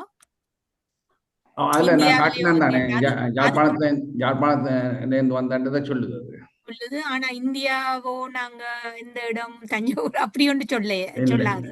அவ்வளோ தொடர்ந்து என்னன்னு சொன்னால், இந்த டேட்டா பேஸ் இன்னும் பெருசா இல்லைங்க. தமிழாக்கண்ட டேட்டா பேஸ் இல்லாதானதான் நாங்கள் இனி கூடி கொண்டு எல்லாரும் செய்ய வழிகிட்டோம்னு சொன்னால் இது எப்படியானதுக்கு போகலாம். மற்ற இதே மாதிரி நாங்கள் ஸ்ரீலங்காவில் செய்யலாம், சவுத் இந்தியாவிலும் செய்ய போய்கல இப்படியான சில ஃபண்டிங் எடுப்போம்னு சொன்னால் எடுக்கலாம். ஆனால் அதே நேரம் இன்சூரன்ஸ் கம்பெனிஸும் சில எங்கள்கிட்ட கூட டயபிட்டிஸ் இந்த கம்யூனிட்டியில் இருக்குது, ஹார்ட் டிசீஸ் இருக்குன்னு சொல்லி பப்ளிசைஸ் பண்ணி விட்டாங்கன்னாலும் அதையும் எங்களுக்கு பேக் பண்ணலாம். அப்படி வேற நீங்க என்ன ஞானி, அதை பற்றி என்ன உங்களோட? நிச்சயமா. இப்போ நீங்கள் இந்த நல்ல கேள்வி, இதுதான் டிஸ்கஷனில் நான் எதிர்பார்த்த விஷயம். எஸ், இப்போ இலங்கை தமிழருக்கு நாங்கள் செய்யக்க மெட்டர்னல், அதாவது அம்மா வழி மைட்ரோகொன்ட்ரியல் அல்லது பட்டர்னல், இந்த அப்பாவிலேருந்து வந்த மைக்ரோசோமிலேருந்து இந்த ஹெப்ளோ குரூப்ஸை பார்க்க சில வேறுபாடுகள் தெரியுது எங்களுக்கு. ஹெப்ளோ குரூப் 6 இருக்குது, H இருக்குது, M இருக்குது. அப்போ இதுகள்ட அந்த வரலாறு இருக்குது. ஒவ்வொரு ஹெப்ளோ குரூப்பும் இங்கேருந்து வந்தேண்டு வரலாறு இருக்குது. அப்போ சில பேர்கிட்ட மிக அழுத்தம் திருத்தமாக நாங்கள் சொல்லலாம், அந்த மொஹஞ்சதாரோ, ஹரப்பா, இரானியன், ஆரம்பத்தில் இரானியன் ஆங்சஸ்ட்ரி, அதில் 2 மொஹஞ்சதாரோ, ஹரப்பா, அதுக்கால ASI என்று சொல்வார்கள், ஆன்செஸ்ட்ரல் சவுத் இந்தியா, அதாவது ஆதி தென்னிந்திய குடிகள். அப்போ இந்தியாவில் இருக்கிற குடிகளை இப்போ 2ஆக பிரிக்கிறோம் ஜெனட்டிக்கலி, ANI, ASI. ANI என்றது ஆன்செஸ்ட்ரல் நார்த் இந்தியன்ஸ், ASI என்றது ancestral South Indian. Ancestral North இந்தியனில் வட நாட்டவர்கள் கூடுதலாக வருவார்கள், ஆரியர்கள் என்று நீங்கள் சொல்லலாம். கிட்டத்தட்ட திராவிடர்கள் என்று திராவிடர் என்று சொல் இதில் மீனிங்லெஸ், பட் தென்னிந்திய குடிகள் ASIயில் வருகிறோம். அப்போ ஏஎஸ்சின்ற இன்றைக்கும் அது மாறுபடாமல் பழைய ஏஎஸ்சியோட இருக்கிற ஆக்கள் என்று பார்த்தால் தென்னிந்தியாவில் இருளர் என்ற குடிகள் இருக்கணும். அதில் அந்தமான் தீவில் இருக்கிற கொஞ்சம் குடிகள் இருக்கணும். அவர்கள் பலவித மாற்றங்களுக்கு மாற்றுப்படை இல்லை, அவர்கள் கலப்படை இல்லை. அப்போ இருளர் ஒரு தனிக்குடியாக இருந்திருக்கிறார்கள், அந்தமானுக்கு தனிக்குடியாக இருக்கிறார்கள். அப்போ எங்கள்கிட்ட இருக்கிற இலங்கை தமிழர்கிட்ட நீங்கள் ஆராய்ச்சி பார்க்க சில பேர் கூடுதலான அந்த ஹெப்ளோ டைப்பை வச்சிருக்கிறார்கள். அதே நேரத்தில் டாக்டர் புவியோட இடத்துல நாங்கள் முரண்பட வேண்டி வருது. உலகத்தில் இன்றைக்கு ஒருத்தரும் பியூவராக இல்லை, அன்ஃபார்ச்சுனேட்லி எல்லாம் கலந்து தான் போயிட்டுது. அப்போ எங்கள்ட இலங்கை தமிழரை நீங்கள் பார்த்தோம்னா தெலுங்கு நாயக்கர் கால ஆந்திர பிரதேசத்தில் இருக்கிற ஹெப்ளோ டைப்ஸும் எங்கள்கிட்ட இருக்குது. தென்னிந்தியா இந்த ASIயில் இருக்கிற ஒரிஜினும் எங்கள்கிட்ட இருக்குது.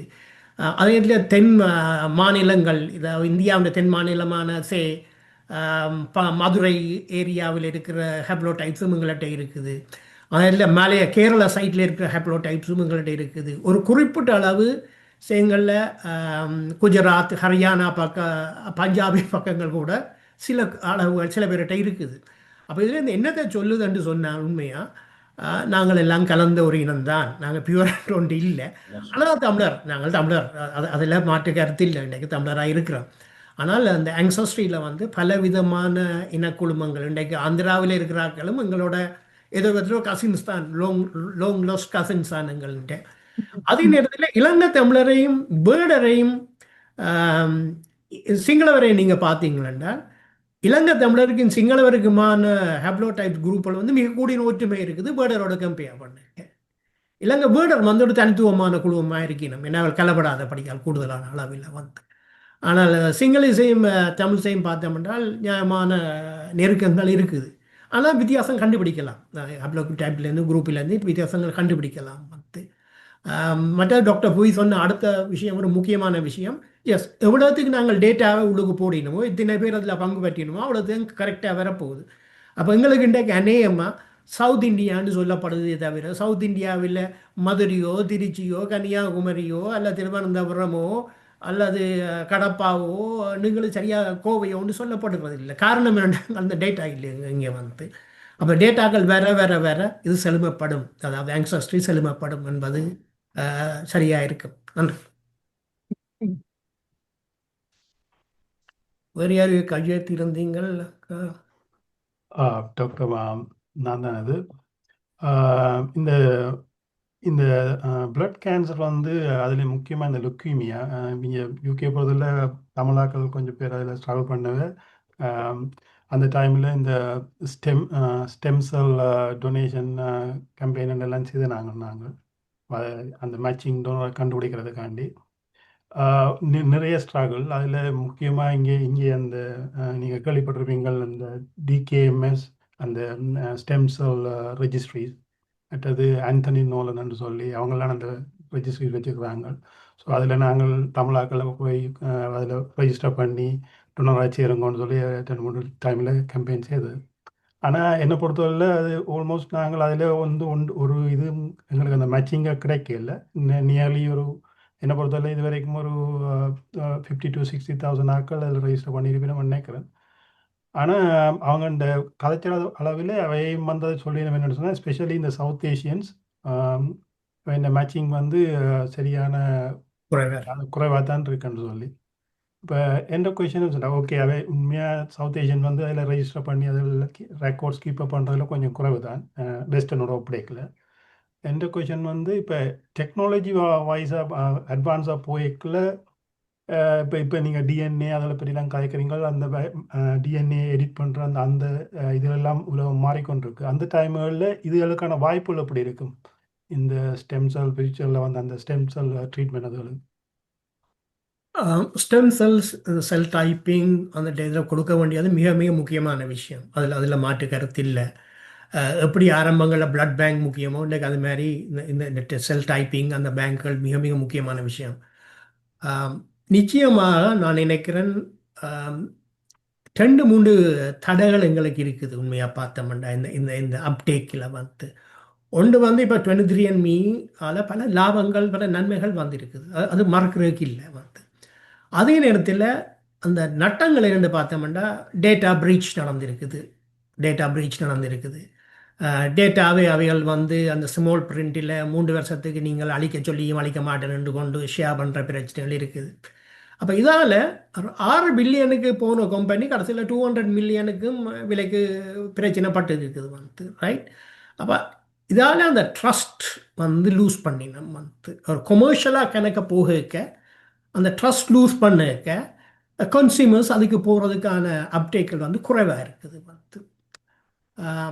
ஆனால் அதே நேரத்தில் இந்த கொமர்ஷியல் ப்ராடக்ட்களுக்கு அப்பால் பலவிதமான ரிசர்ச் இனிஷியேட்டிவ்ஸ் இருக்குது. யூகேல எல்லாம் வந்து NHS வந்து 1 மில்லியன் 100,000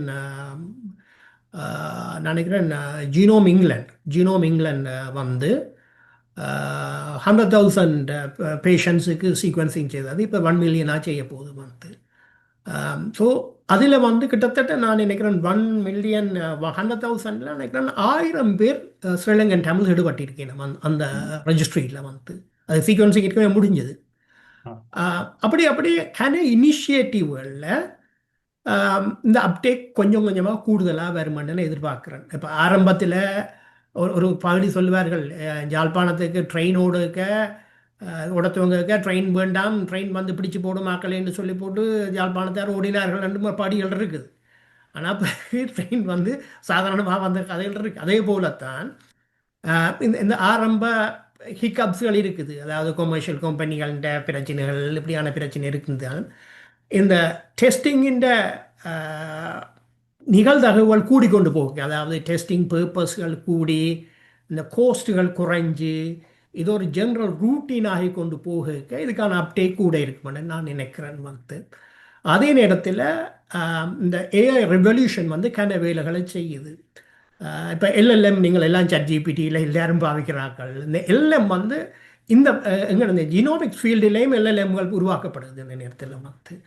அதாவது இந்த டேட்டாக்களையும் வந்து அதாவது எப்படி நீங்கள் இருக்கிற டெக்ஸ்ட்டுகள் எல்லாத்தையும் போட்டு நீங்கள் ChatGPT உருவாக்கப்பட்டிருக்கோ அதே போல் டிஎன்ஏ இந்த டேட்டாவை வச்சு பல ஃபவுண்டேஷன் மாடல்கள் உருவாக்கப்படுது அதில் பெரிய சக்ஸஸ்ஃபுல்லாக வரையில் பட் செய்யப்படுது மற்ற அப்போ இப்படியான இனிஷியேட்டிவ் வந்து டெக்னாலஜியும் அட்வான்ஸ்டாக போய் அதால் கொஞ்சம் கொஞ்சமாக சவுத் ஏஷியன் சட்டங்களை மாதிரி ஆக்கலாட்டு அப்படியே கொஞ்சம் கொஞ்சமாக கூட்டிக்கொண்டு போவோம்னு எதிர்பார்க்குறேன் வந்து அதில் அந்த இன்ஃபார்ம் கன்சென்ட்டை நான் திருப்பியும் சொல்கிறேன்ப்ப நாங்கள் ஒன்றை செய்யக்க எங்களுக்கு பிரச்சனையை விளங்கி கொண்டு நாங்கள் உள்ளுக்கு போவோம் விளங்காமல் போக வேண்டாம் ரைட் அப்போ டேட்டா போக டேட்டாவில் இந்த பிரச்சனைகள் இருக்கும் ஆனால் ஸ்டில் இதால் வரக்கூடிய லாபங்கள் கூட இருக்குன்னு சொல்லி கொண்டு அதுக்கு போகணுமே தவிர ஓகே இந்த டேட்டாவை கலவரத்து போட்டான் இன்சூரன்ஸ் கம்பெனிக்கு விற்று போட்டான்னு கூடாது வந்து ரைட் அப்போ அதை புரிந்து கொண்டு இந்த நேரத்தில் உண்மையாக பார்க்க வழிக்கிட்டால் ப்ரைவேசி என்பது ஒரு ஒரு ஃபேண்டசியாக தான் நான் பார்க்குறேன் வந்து இப்போ நானும் கூட பேசி கொண்டு இருக்கிறேன் என் மைக் வந்து வேலை செய்யுது இப்போ இந்த ஜூமை தவிர வேறு யாக்களும் இதை லிசன் பண்ணுவீங்க நம்ம வந்து ரைட் நீங்கள் அவதானிச்சிருப்பீங்க நீங்கள் ஒரு ப்ராடக்டை வந்து வீட்டில் உங்களோட டிவைசஸ் ஓனாக இருக்கும் உங்களோட ப்ராடக்டை பற்றி ஏதோ ஒரு சாமானை பற்றி ஒரு ஹூவரை பற்றி கதைக்கிறீங்க கதைச்சு முடிஞ்சால் உங்களுக்கு அட்டுகள் வரும் உங்களோட டிவைசஸில் வந்து நீங்கள் தேடலை நீங்கள் சர்ச் பண்ணலை கதைக்கிறீங்க உங்களுக்கு அட்டுகள் டார்கெட்டடாக வருது இந்த மீனிங் என்னன்னு சொன்னால் உங்களோட டிவைசஸ் வந்து நீங்கள் மைக்ரோஃபோன் ஆஃப் பண்ணி இருந்தாலும் அது ஓனாக இருக்குது ரைட் அப்போ அந்த வேர்டுகளை பின்னுக்கு இருக்கிற சாஃப்ட்வேர் வந்து டீகோட் பண்ணி இவர் எதை தேடுறாருன்றதை அந்த கமர்ஷியல் கம்பெனி கொடுக்குது அதான் உங்களுக்கு டார்கெட் ஆட் வருது வந்து நீங்கள் இன்னொன்று அவதானிச்சிருப்பீங்க ஒரு சூப்பர் மார்க்கெட்டில் போய் நீங்கள் ஒன்றும் வாங்க தேவையில்லை ஏதோ ஒரு ஐடியில் போய் பார்த்துட்டு வந்தீங்கன்னா அடுத்த நாள் உங்களுக்கு அந்த அட் வந்து திருப்பி காட்டும் வந்து அப்போ நியராக நீங்கள் எங்கே இருக்கிறீங்களன்ற பார்த்து அது அட்டுகள் வருது அப்போ இதுலேருந்து என்ன சொல்ல வலிக்கிறேன்னா ப்ரைவசி இஸ் அ ஃபேண்டசி உண்மையாக அன்றைக்கி வந்து இந்த ஃபேண்டசிலேருந்து நாங்கள் வெளியில் வந்து ப்ரைவசியை விட்டுட்டு ஓகே எங்கள்கிட்ட ப்ரைவசி இஸ் காம்ப்ரமைஸ்ன்னு நாங்கள் ஏற்றுக்கொண்டு பண்ணோம் என்றால் இன்னும் கொஞ்சம் முன்னுக்கு போகலாம்னு நான் நினைக்கிறேன் வந்து அதை நாங்கள் உண்மையாக ஃபேண்டஸை என்றதை நான் ஏற்றுக்கொள்ளணும் நாங்கள் எங்கள்கிட்ட ப்ரைவசி எங்கள்கிட்ட கொண்ட்ரோலே இல்லை அப்படி பார்க்க நாங்கள் இப்படியான டெக்னாலஜிகளை இவ்வளோ ஹெவியாக அடாப்ட் பண்ணுறோமோ அவ்வளோத்துக்கு எங்களுக்கு பிரயோசனமாக இருக்கும் உங்களோட ஸ்டெம் செல்லை பொறுத்தவரை நிச்சயமாக நான் அந்த அட்டுகள் அதுக்கான இதுகளை பார்த்துருக்கிறேன் எத்தனையோ பேர் வந்து எத்தனையோ டாக்டர்ஸ் எத்தனையோ வாலண்டியர்ஸ் வந்து இந்த ஸ்டெம் செல் இதை ரெஜிஸ்டர் பண்ணுங்கோ டோனராக வாங்கோண்டா ஆனால் 60,000 சொல்லிக்க அப்படி காணாது தான் கிட்டத்தட்ட 4 லட்சம் பேர் இருக்கிற இடத்துல காணாது தான் வந்து ஸோ அது மாதிரி தான் கோட் பிளட்டுக்கும் இதே சேம் ஸ்டோரி ரைட் எல்லாத்துக்கும் இதே பிரச்சனை இருக்குது வந்து ஆனால் நான் நினைக்கிறேன் டெக்னாலஜி முன்னுக்கு போக கொஞ்சம் அப்டேட் கூட மாட்டேன் டாக்டர் புவன் நீங்கள் உங்களோட கேள்வி. ஓகே வணக்கம் தேங்க்யூ நல்ல வடிவாக இந்த டிஎன்ஏ ஜீன் எல்லாம் ஒர்க் பண்ணிட்டு சொன்னீங்க. நான் ஒரு நியூரோ டெவலப்மெண்டல் பீடியாட்ரிஷியன். அப்போ இந்த பேக்ரவுண்டு இதெல்லாம் உங்களுக்கு தெரியும். அப்போ இதுக்குள்ள இந்த நீங்கள் சொன்ன முக்கியமான விஷயம் வந்து இந்த மைட்டோகாண்ட்ரியா தான் இந்த செல்ல முக்கியமான எனர்ஜியை ப்ரொடியூஸ் பண்ணுற எல்லா ஃபங்க்ஷனும் செய்கிறது மைட்டோகாண்ட்ரியா தான். அந்த மைட்டோகாண்ட்ரியா தான் டிஎன்ஏல இருந்த மெசேஜையும் ஆர்என்ஏக்கு போகிறதும் எனர்ஜியை கொடுக்கறதும் மைட்டோகாண்ட்ரியா தான். அந்த மைட்டோகாண்ட்ரியா தான் எங்களோட செல்லில் உயிரை கொடுக்குற சாமான், உயிரை கொடுக்கறது தான் மைட்டோகாண்ட்ரியா. அடுத்தது இந்த டிஎன்ஏல உள்ள மெசேஜ் இதுக்குள்ள போகிறதுக்கு நீங்கள் தெரியும் எபிஜெனட்டிக்ஸ் உண்டு. எபிஜெனட்டிக்ஸ் அதாவது இந்த என்வாயர்மெண்டல் ஃபேக்டர்ஸ், நீங்கள் சொன்ன ஃபேக்டர்ஸ், அதுதான் இந்த ஜீன் எப்படி எக்ஸ்பிரஸ் பண்ணுறது, ஏன் இந்த கேன்சர் வர்றது எல்லாம் எபிஜெனட்டிக்ஸ். நாங்கள் வாழ்கிற முறை இது. ஆகவே இது ஒரு இங்கிலீஷ் ஒரு பழமொழி ஒன்று இருக்குது, த எலிஃபெண்ட் இன் த ரூம். நாங்கள் இந்த வீட்டுக்குள்ளே யானை இருக்குது, யானையை மாதிரி பிரச்சனை கிடக்கு, அதை மறந்து போய் வேறு சின்ன பிரச்சனைகளை இருக்கிறது. அந்த எலிஃபெண்ட் இந்த ரூம் எங்களோட வாழ்க்கை முறையில் இந்த மைட்டோகாண்ட்ரியாவையும் இந்த டிஎன்ஏ எக்ஸ்பிரஷனையும் பாதிக்கிறது நாங்கள் சாப்பிட்ற முறை. அதாவது நாங்கள் சாப்பிட்ற சாப்பாட்டு முறையால் அந்த குளுக்கோஸும் ஃப்ரக்டோஸ் ஸ்பைக்கும் மைட்டோகாண்ட்ரியாவை டேமேஜ் பண்ணுது. அது டேமேஜ் பண்ணினா டிஎன்ஏ ரிப்பேர் நடக்குது. ஆகவே இந்த கேன்சர் இதுக்கு நானும் இந்த 23andMeல ஜீனோம் டெஸ்ட் பண்ணி பார்த்தனான் அதை வந்து ஆன்சஸ்ட்ரி கொடுத்துருக்கு. ஆனால் அதெல்லாம் வந்து சும்மா கியூரியாசிட்டி போகிறது. ஆனால் உண்மையாக நீங்கள் உங்களோட வாழ்க்கையை இம்ப்ரூவ் பண்ண வேண்டும் சொன்னால், கேன்சர் வராமல் தடுக்கணும்னு சொன்னால், பார்க்கின்சன் டிசீஸு, அல்சைமர்ஸ் டிசீஸ் வராமல் தடுக்க வேண்டும் சொன்னால், வெரி சிம்பிள் திங். எங்களோட மூதாதையர்லாம் என்ன செய்தவ, சாப்பிட்ற சாப்பாடு வந்து இதாக இருந்தவ. இப்போ உள்ள அல்ட்ரா ப்ராசஸ் ஃபுட் இந்த மக்களில் நீங்கள் சொல்கிற மாதிரிலாம் செய்யல. அவங்க உங்களை டார்கெட் பண்ணி இந்த நஞ்சு பொருட்களை விற்கிறாங்க. நாங்கள் அந்த நஞ்சு பொருட்களை சாப்பிட்றதால எங்களோட டிஎன்ஏ மியூட்டேட் பண்ணுது, ஜீன் ஒர்க் பண்ணதில்லை, ஒழுங்காக விடுதில்லை. ஆகவே இந்த மைட்ரோகாண்ட்ரியா தான் முக்கியமான இது. இந்த மென்டல் ஹெல்த் ப்ராப்ளம் வர்றதுக்கும் எல்லா வருத்தம் வர்றதுக்கும் இந்த மைட்ரோகாண்ட்ரியா டேமேஜ் பண்ணப்படுது. அது என்ன பிரியம் பண்ணலாம், குளுக்கோஸ் ஸ்பைக்கையும் இந்த ஃப்ரக்டோஸ் ஸ்பைக்கையும் நிப்பாட்டலாம். அப்போ அதுதான் முக்கியமானது. அதை நாங்கள் விட்டு போட்டு காசை கொண்டு சேரதால் யானையை வச்சு போட்டு எலியை போய் பார்க்குறது, அதெல்லாம் முடியும். What you say about that? Exactly. இப்போ நான் கூடுதலாக பயோகெமிஸ்ட்ரி சைடுக்கு போகல. மைட்டோகாண்ட்ரியாவிൻ്റെ காமன் லாங்குவேஜ் வந்து பவர் ஹவுஸ் ஆஃப் த செல்லிൻ്റെ பவர் ஹவுஸ் வந்து மைட்டோகாண்ட்ரியா. அதை ஏடிபி ப்ரொடியூஸ் பண்ணாட்டும் ஒன்றும் நடக்காது, ரைட்? அதில் மாற்ற கருத்து இல்லை. நீங்கள் சொன்னது அவ்வளோவும் சரி. நீங்கள் ஃப்ரக்டோஸ் அண்ட் குளுக்கோஸிൻ്റെ ஸ்பைக் வந்து மைட்டோகாண்ட்ரியா அஃபெக்ட் பண்ணக்க எனர்ஜெட்டிக்ஸ் செல்லிൻ്റെ எனர்ஜெட்டிக் சைக்கிள்ஸ் எல்லாம் உடைஞ்சு கொண்டு போயிடும். அதால் சகல பிரச்சனைகள், முழு பயோகெமிக்கல் ரியாக்ஷன்ஸும் செல்லுலர் ப்ரோஸ் எல்லாம் பாதிக்கப்படுது வந்து. அதுதான் அடிப்படை, அதில் மாற்று கருத்து இல்லை வந்து. அதில் ட்ரிகர் நீங்கள் சொன்ன சரி, ப்ரோசஸ் ஃபுட், எங்களோட வாழ்க்கை முறை, லேக் ஆஃப் எக்ஸசைஸ், அப்படி 1000 பிரச்சனைகள் எங்கள்கிட்ட இருக்குது. ஜஸ்ட் நிச்சயமாக நான் எல்லாமே ஏற்றுக்கொள்கிறேன் வந்து. ஜஸ்ட் டெஃபினெட்லி வந்து உண்மையாக நான் ஜஸ்டிஸ் செய்ய இல்லை ஃபீல்டுக்கு. இதுல நியாயமான டீப்பா கன விஷயங்கள் இருக்குது ஒவ்வொரு பாயிண்ட்லையும். அப்போ உண்மையா நாங்கள் இந்த டிஎன்ஏ ஃபிங்கர் பிரிண்டிங், அந்த டிஎன்ஏ அந்த அறையை சொல்லிக்கே நான் ஒன்றில் கவனமாக இருந்தேன். ஏண்டா டெஸ்டிங் செய்ய வேண்டும் என்று சொன்னால் அந்த ஹோல் ஜீனோம் சீக்வன்ஸ் பண்ணுவோம். இப்போ நாங்கள் இந்த டிஎன்ஏ இந்த சீக்வன்ஸிங் எங்கே நடக்குதுன்னா சில ஏரியாவில் மாத்திரம் சீக்வன்சிங் நடக்குது. அதாவது ஸ்னிப் ரீச் சிங்கிள் நியூக்ளியோடைட் பாலிமார்பிசம்னு சொல்வார்கள், SNP ஸ்னிப்ஸ் ஏரியாக்களில் சில இடங்களில் மாத்திரம் சீக்வன்சிங் செய்கிறோம். என்ன செய்கிறோம்டா இப்படி யோசிங்க. கொழும்புலேருந்து யாழ்ப்பாணத்துக்கான ரோட் இருக்குது. இந்த ரோட்டின் தன்மையை நாங்கள் பார்க்குறதுக்கு கம்பஹா சந்தியை பார்க்குறோம், மாஹோ சந்தியை பார்க்குறோம், மன்றாட சந்தியை பார்க்குறோம், யாழ்ப்பாண சந்தியை பார்த்துட்டு டிசிஷன் எடுக்கிறோம். அது ஃபுல்லாக உண்மையாக வந்து நாங்கள் முழு ரோடையும் பார்க்க வேணும். முழு ரோடையும் பார்த்தா தான் ரோட்டின் தன்மை எங்களுக்கு விளங்கும். ஆனால் எல்லாம் கோஸ்ட் தான், ரைட்? அப்போ இந்த கம்பெனிகள் என்ன செய்யுது, சர்டன் ஏரியாக்களை மாத்திரம், ரீஜன்ஸை மாத்திரம் பார்த்துட்டு அதுக்கு இது நாங்கள் இந்த டார்கெட் டிஎன்ஏ அதுக்கு எவ்வளோத்துக்கு மேட்ச் பண்ணுது அந்த ஏரியாவில், ஆனபடியாக இந்த டிசீஸ் வராதுன்ற ஒரு ஸ்கோரை கொடுக்கணும் வந்து. அது மாத்திரம் உண்மை இல்லை. ஒரு டிசீஸ் வந்து பல விதமான ரியாக்ஷன்ஸ் இந்த தனி தான் டிசீஸ் இருக்குது. ஹெல்த்தோ டிசீஸோ பல விதமான பயோகெமிக்கல் ரியாக்ஷன்ஸ் விளைவு தான் வந்து. அதுக்கு பல விதமான ப்ரோட்டீன், பல விதமான மாலிக்யூல்ஸ் வந்து அதுக்கு ரியாக்ட் பண்ண போகுது வந்து. அதுக்கான ரீசனை பின்னுக்கு போய் பார்த்தோம்னா பல விதமான ஜீன்ஸுகள், பல விதமான ரெகுலேட்டரி சீக்வன்ஸுகள் எல்லாம் ஹெல்ப் பண்ண போகுது வந்து. அப்போ நீங்கள் சொன்ன மாதிரி தனியாக ஹோல் ஜீனோம் சீக்வன்சிங் மாத்திரம் இல்லை. இப்போ 22,000 ஜீன்ஸ் இருக்குது, கிட்டத்தட்ட 60,000 mRNA இருக்குது வந்து, ரைட்? ஆனால் ப்ரோட்டீன், நீங்கள் ஹோல் ப்ரோட்டீன் பார்த்தீங்கன்னா 100,000க்கு மேலே ப்ரோட்டீன்ஸ் இருக்குது வந்து. இது ஒவ்வொன்றும் பிறகு அதுக்கு பிறகு மோடிஃபிகேஷன் இருக்குது, போஸ்ட் ட்ரான்ஸ்லேஷன் மோடிஃபிகேஷன்ஸ் இருக்குது, ப்ரோட்டீன் மோடிஃபை பண்ணப்படுது. அப்போ அப்படி பல விதமான சேஞ்சஸ் இருக்குது வந்து. இப்போ உண்மையாக பார்த்தோம்னா நாங்கள் இப்போ தான் இந்த சர்ஃபேஸை ஸ்க்ராட்ச் பண்ணுறோம். இந்த டெக்னாலஜின்ட்டு இந்த சர்ஃபேஸை ஸ்க்ராட்ச் பண்ணி போட்டு நாங்கள் ஃபைனல் டிசிஷனுக்கு போக பார்க்குறோம். ஆனால் அது இல்லை. இதை விட இன்னும் டீப்பாக கன விஷயங்கள் இருக்குது, கன மெட்டபாலைட்ஸ் இதுக்கு ஹெல்ப் பண்ணுது. நீங்கள் சொன்ன மாதிரி எபிஜெனட்டிக்ஸ் வந்து மிக முக்கியமான விஷயம் வந்து. எப்படி ஹிஸ்டோன் ப்ரோட்டீன்ஸ் ஒர்க் பண்ணுது, எப்படி வந்து ஒரு டிஎன்ஏ ரெப்ளிகேஷன் நடக்க, டிஎன்ஏ டிரான்ஸ்கிரிப்ஷன் நடக்க, எப்படி கைரேஸ் பல விதமான பிரச்சனைகள் இருக்குதுக்கு வந்து. அது எல்லாத்தையும் சேர்ந்த நாலேஜ் கம்பெனியும் இன்னும் உலகத்திட்ட இல்லை. ஆனால் ரிசர்ச் தேவை எங்களுக்கு வந்து. 10-20-30 வருஷத்தில் இப்போ இருக்கிற விட வித்தியாசம் நாங்கள் பார்ப்போம் நிச்சயமாக வந்து.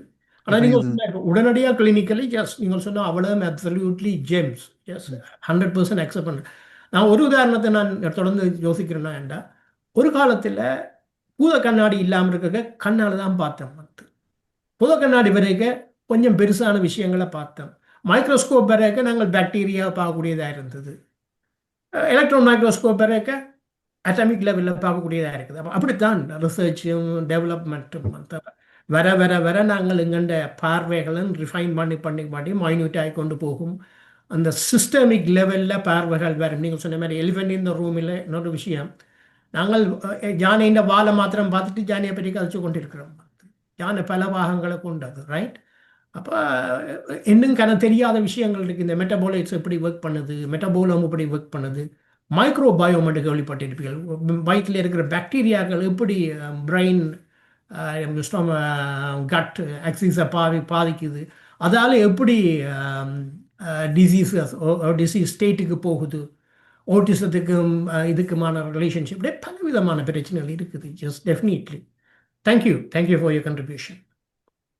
இப்போ இந்த சின்ன பாயிண்டில் ஜஸ்ட் வந்து ஆட் சம் ஒரு அடிஷனல். இப்போ உதாரணமாக அல்சைமர்ஸ் இருக்கின்ற பார்க்கின்சன்ஸ் டிசீஸ் இருக்கின்ற ஜீனை கண்டுபிடிச்சாலும் அவையை வச்சுக்கொண்டு they have done some research. அவை இந்த லைஃப் ஸ்டைலை மாற்றி எக்ஸசைஸ் செய்து மைக்ரோபயோம் ஃபுட்டை இம்ப்ரூவ் பண்ணிக்க அவைக்கு அல்சைமர்ஸும் வரையில் பார்க்கின்சன் டிசீஸும் வரையில். அப்படி ஜீன் இருந்தாலும் அந்த ஜீன் இருந்தாலும் அவுட்கம் வாரது வந்து depend on your lifestyle, epigenetics, gut microbiome plays a important role. ஆகவே இதை ஆக கேட்குறார்கள் பயப்பட தேவையில்லை. சிம்பிளாக இதை ஹெல்த்தி லைஃப் ஸ்டைலை செய்தால் எவ்வளோ வருத்தத்தை வராமல் தடுக்கலாம், வந்த வருத்தத்தையே ரிவர்ஸ் பண்ணலாம். You can reverse dementia, Parkinson டிசீஸையும் ரிவர்ஸ் பண்ணலாம். Thank you. 100% agree, sir. Thank you, Dr. Bhuvanendran. Charles Anthony Das. Thank you doctor. எங்களுக்கு இங்க தமிழ் ஹெல்ப் லைனுக்கு வந்து சில ஃபோன் பண்ணி கேட்டிருக்கிறாங்க. இந்த ஓட்டிசம் இஷ்யூஸை வந்து டிஎன்ஏ இஷ்யூஸுக்குள்ளால இதை சோர்ட் அவுட் பண்ணலாமான்றது. உதாரணத்துக்கு அவங்க கேட்கறது அந்த அம்பிளிக்கல் கோடை எடுத்து வைக்கிறது, அந்த பிளட் அதுகள் வந்து ட்ரீட்மெண்ட்டுக்கு அதுகளை பாவிக்கலாமா என்றது வந்து ஒரு கேள்வியா இருக்குது. மற்ற கேள்வி வந்து இன்றைக்கு சிங்களவருக்கும் தமிழருக்கும் இடையில இருக்கிற ஒற்றுமையை பார்க்கக்குள்ள டாக்டர் ஞானி சொன்ன மாதிரி 55% மேல அந்த ஒற்றுமை இருந்தாலும் அதுக்கு பிறகு இலங்கைக்கு வந்த கரவா, டுரவா, சலம இவங்க இந்த தமிழ் பாதி கேரளால இருந்து வந்த ஆக்கள் எல்லாரும் வந்து ஒரு ஆன்டி தமிழ் ஸ்டாண்ட் எடுத்து அவங்களால அந்த தமிழரால வந்த பிரச்சனை சிங்களவரால வந்த பிரச்சனையை விட கூடவா இருக்குது. அது அந்த அந்த சேஞ்சஸ் என்னத்தால நடக்குது என்ற கேள்வி, அதே ஒரு கேள்வியா கேட்போம். ஓகே, முதலாவதுக்கு நீங்கள் 2 கேள்வி கேட்டீங்க. முதல் பகுதியில் இந்த உம்பிளிக்கல் கோட் கோட் பிளட், எஸ், அது தேவை. അതിൻ്റെ யூசேஜுகள் வந்து தொடர்ச்சியாக அதை பாதிக்கக்கூடிய வாய்ப்புகள் தொடர்ந்து வந்து கொண்டிருக்க அதை சேவ் பண்ணுறது நல்லம், அதில் மாற்று கருத்தில்லை. இன்றைக்கு അതിൻ്റെ யூஸ் கேசஸ் குறைவாக இருந்தாலும் தொடர்ச்சியான ரிசர்ச்சுகள் கிளினிக்கல் ப்ராக்டிஸில் അതിൻ്റെ வாய்ப்புகள் கூடிக்கொண்டு வரும், ரைட். ரெண்டாவது, ஓட்டிசத்துக்கும் ஜெனடிக்ஸுக்குமான தொடர்புகள், மைக்ரோபயோம்கள் தொடர்புகளுக்கு ரிசர்ச் பேப்பர்ஸில் இருக்குது. ஆனால் அதுக்கு இன்டர்வீன் பெர்ட்ருபேஷன் அல்லது இன்டர்வீன் பண்ணுற ஜெனட்டிக் லெவலில் இன்டர்வீன் பண்ணுறதுக்காக இருக்கும்னு எனக்கு தெரியாது. நான் நல்ல எக்ஸ்பர்ட் இல்லை, நான் அந்த அப்படியான பேப்பர்ஸ் நான் பார்க்கல. ஆனால் கிளினிஷியன்ஸ் யாரும் இருந்தீங்கன்னா சொல்லலாம். அதாவது ஜெனட்டிக்கலி அதுக்கு இன்டர்வீன் பண்ணுறதுக்கு மெத்தடாலஜி இருக்கவும் நான் தெரியாது எனக்கு வந்து. அடுத்த 2வது பகுதி கேள்வி வந்து மிகச்சிக்கலானது. எஸ், பல இன குழுமங்கள் பல ஏரியாவிலேருந்து வந்திருக்கிறோம். நாங்கள் ஜீனாலஜிக்கலி பார்க்க ரிலேஷன்ஷிப் இருக்குது. அப்போ இன்றைக்கு மெட்டர்னல் ஹெப்ளோ குரூப் ஒன்றை பார்க்க இரானியன் ஃபார்மர்கிட்ட ஹெப்ளோ குரூப் எங்கள்கிட்ட இருக்குன்னு சொல்லிக்க, இரானில் இருந்த ஒரு அம்மம்மா, ஒரு பெரிய அம்மம்மா, அவனுடைய மைட்ரோகாண்ட்ரியாவில் இருந்த துண்டுகள் எங்கள்கிட்ட இன்றைக்கு வந்து இருக்குது 40% என்று சொல்லிக்க, நாங்கள் ஈரானியனாக இருக்கிறோமா? இல்லை. இன்றைக்கு அந்த ஈரானும் இன்றைக்கு எங்கேயோ போயிட்டுது. நாங்களும் இன்றைக்கு எங்கேயோ போயிட்டினோம் வரலாற்றில், நாகரிகத்தில், பல விதங்கள்லேருந்து பிரிஞ்சு. ஆனால் எங்கள்ட ஒரிஜின் அங்கே இருந்திருக்குது. அதே போல் கேரள பகுதிகளாக இருக்கலாம், தமிழ்நாட்டின் பல பகுதிகளாக இருக்கலாம், அல்லது ஒரிசாவாக இருக்கலாம், அல்லது ஆந்திராவாக இருக்கலாம், மகாராஷ்டிரா இருக்கலாம். இந்த இடங்கள்ல இருந்தெல்லாம் பல பல இடங்களில் பல பல குடும்பங்கள் எல்லாம் வந்து மிக்ஸ் பண்ணி தமிழராய் சிங்களவராய் இன்றைக்கு இருக்க ஜெனட்டிக்கலி நாங்கள் இந்த ரிலேஷன்ஷிப்பை பார்க்கலாம். ஆனால் பொலிட்டிக்கலி அது இருக்கும் மட்டும் நாங்கள் அப்படியே இருப்பினோம் என்று சொல்லிடலாது. ஜெனட்டிக்கலாக உண்டாயிருக்கிறாள் வந்து சகோதரனும் அடிபட மாட்டான்னு இந்த கேரண்டியும் இல்லை. ஒரே குடும்பத்தில் இருக்கிற சகோதரனையும் வெட்டுப்பட்ட வரலாறுகள் இருக்குது. அப்படி இருக்க ஜெனட்டிக்கலி சேமாக இருந்தால் அடிபட மாட்டாங்களண்டும் இல்லை. ஜெனட்டிக்கலை டிஃபர் பண்ணினால் அடிபடாமல் இருப்பாங்களண்டும் இல்லை. சாரி, அடிபடுவோன்னு மட்டும் இல்லை. ஸோ நீங்கள் சொன்ன மாதிரி எஸ், இனக்குழுமங்களின் அரசியல் அபிலாஷைகளுக்கும் போக்குகளுக்கும் இதுக்குமான தொடர்புகள் வந்து மிக வித்தியாசமாக தான் இருக்குது.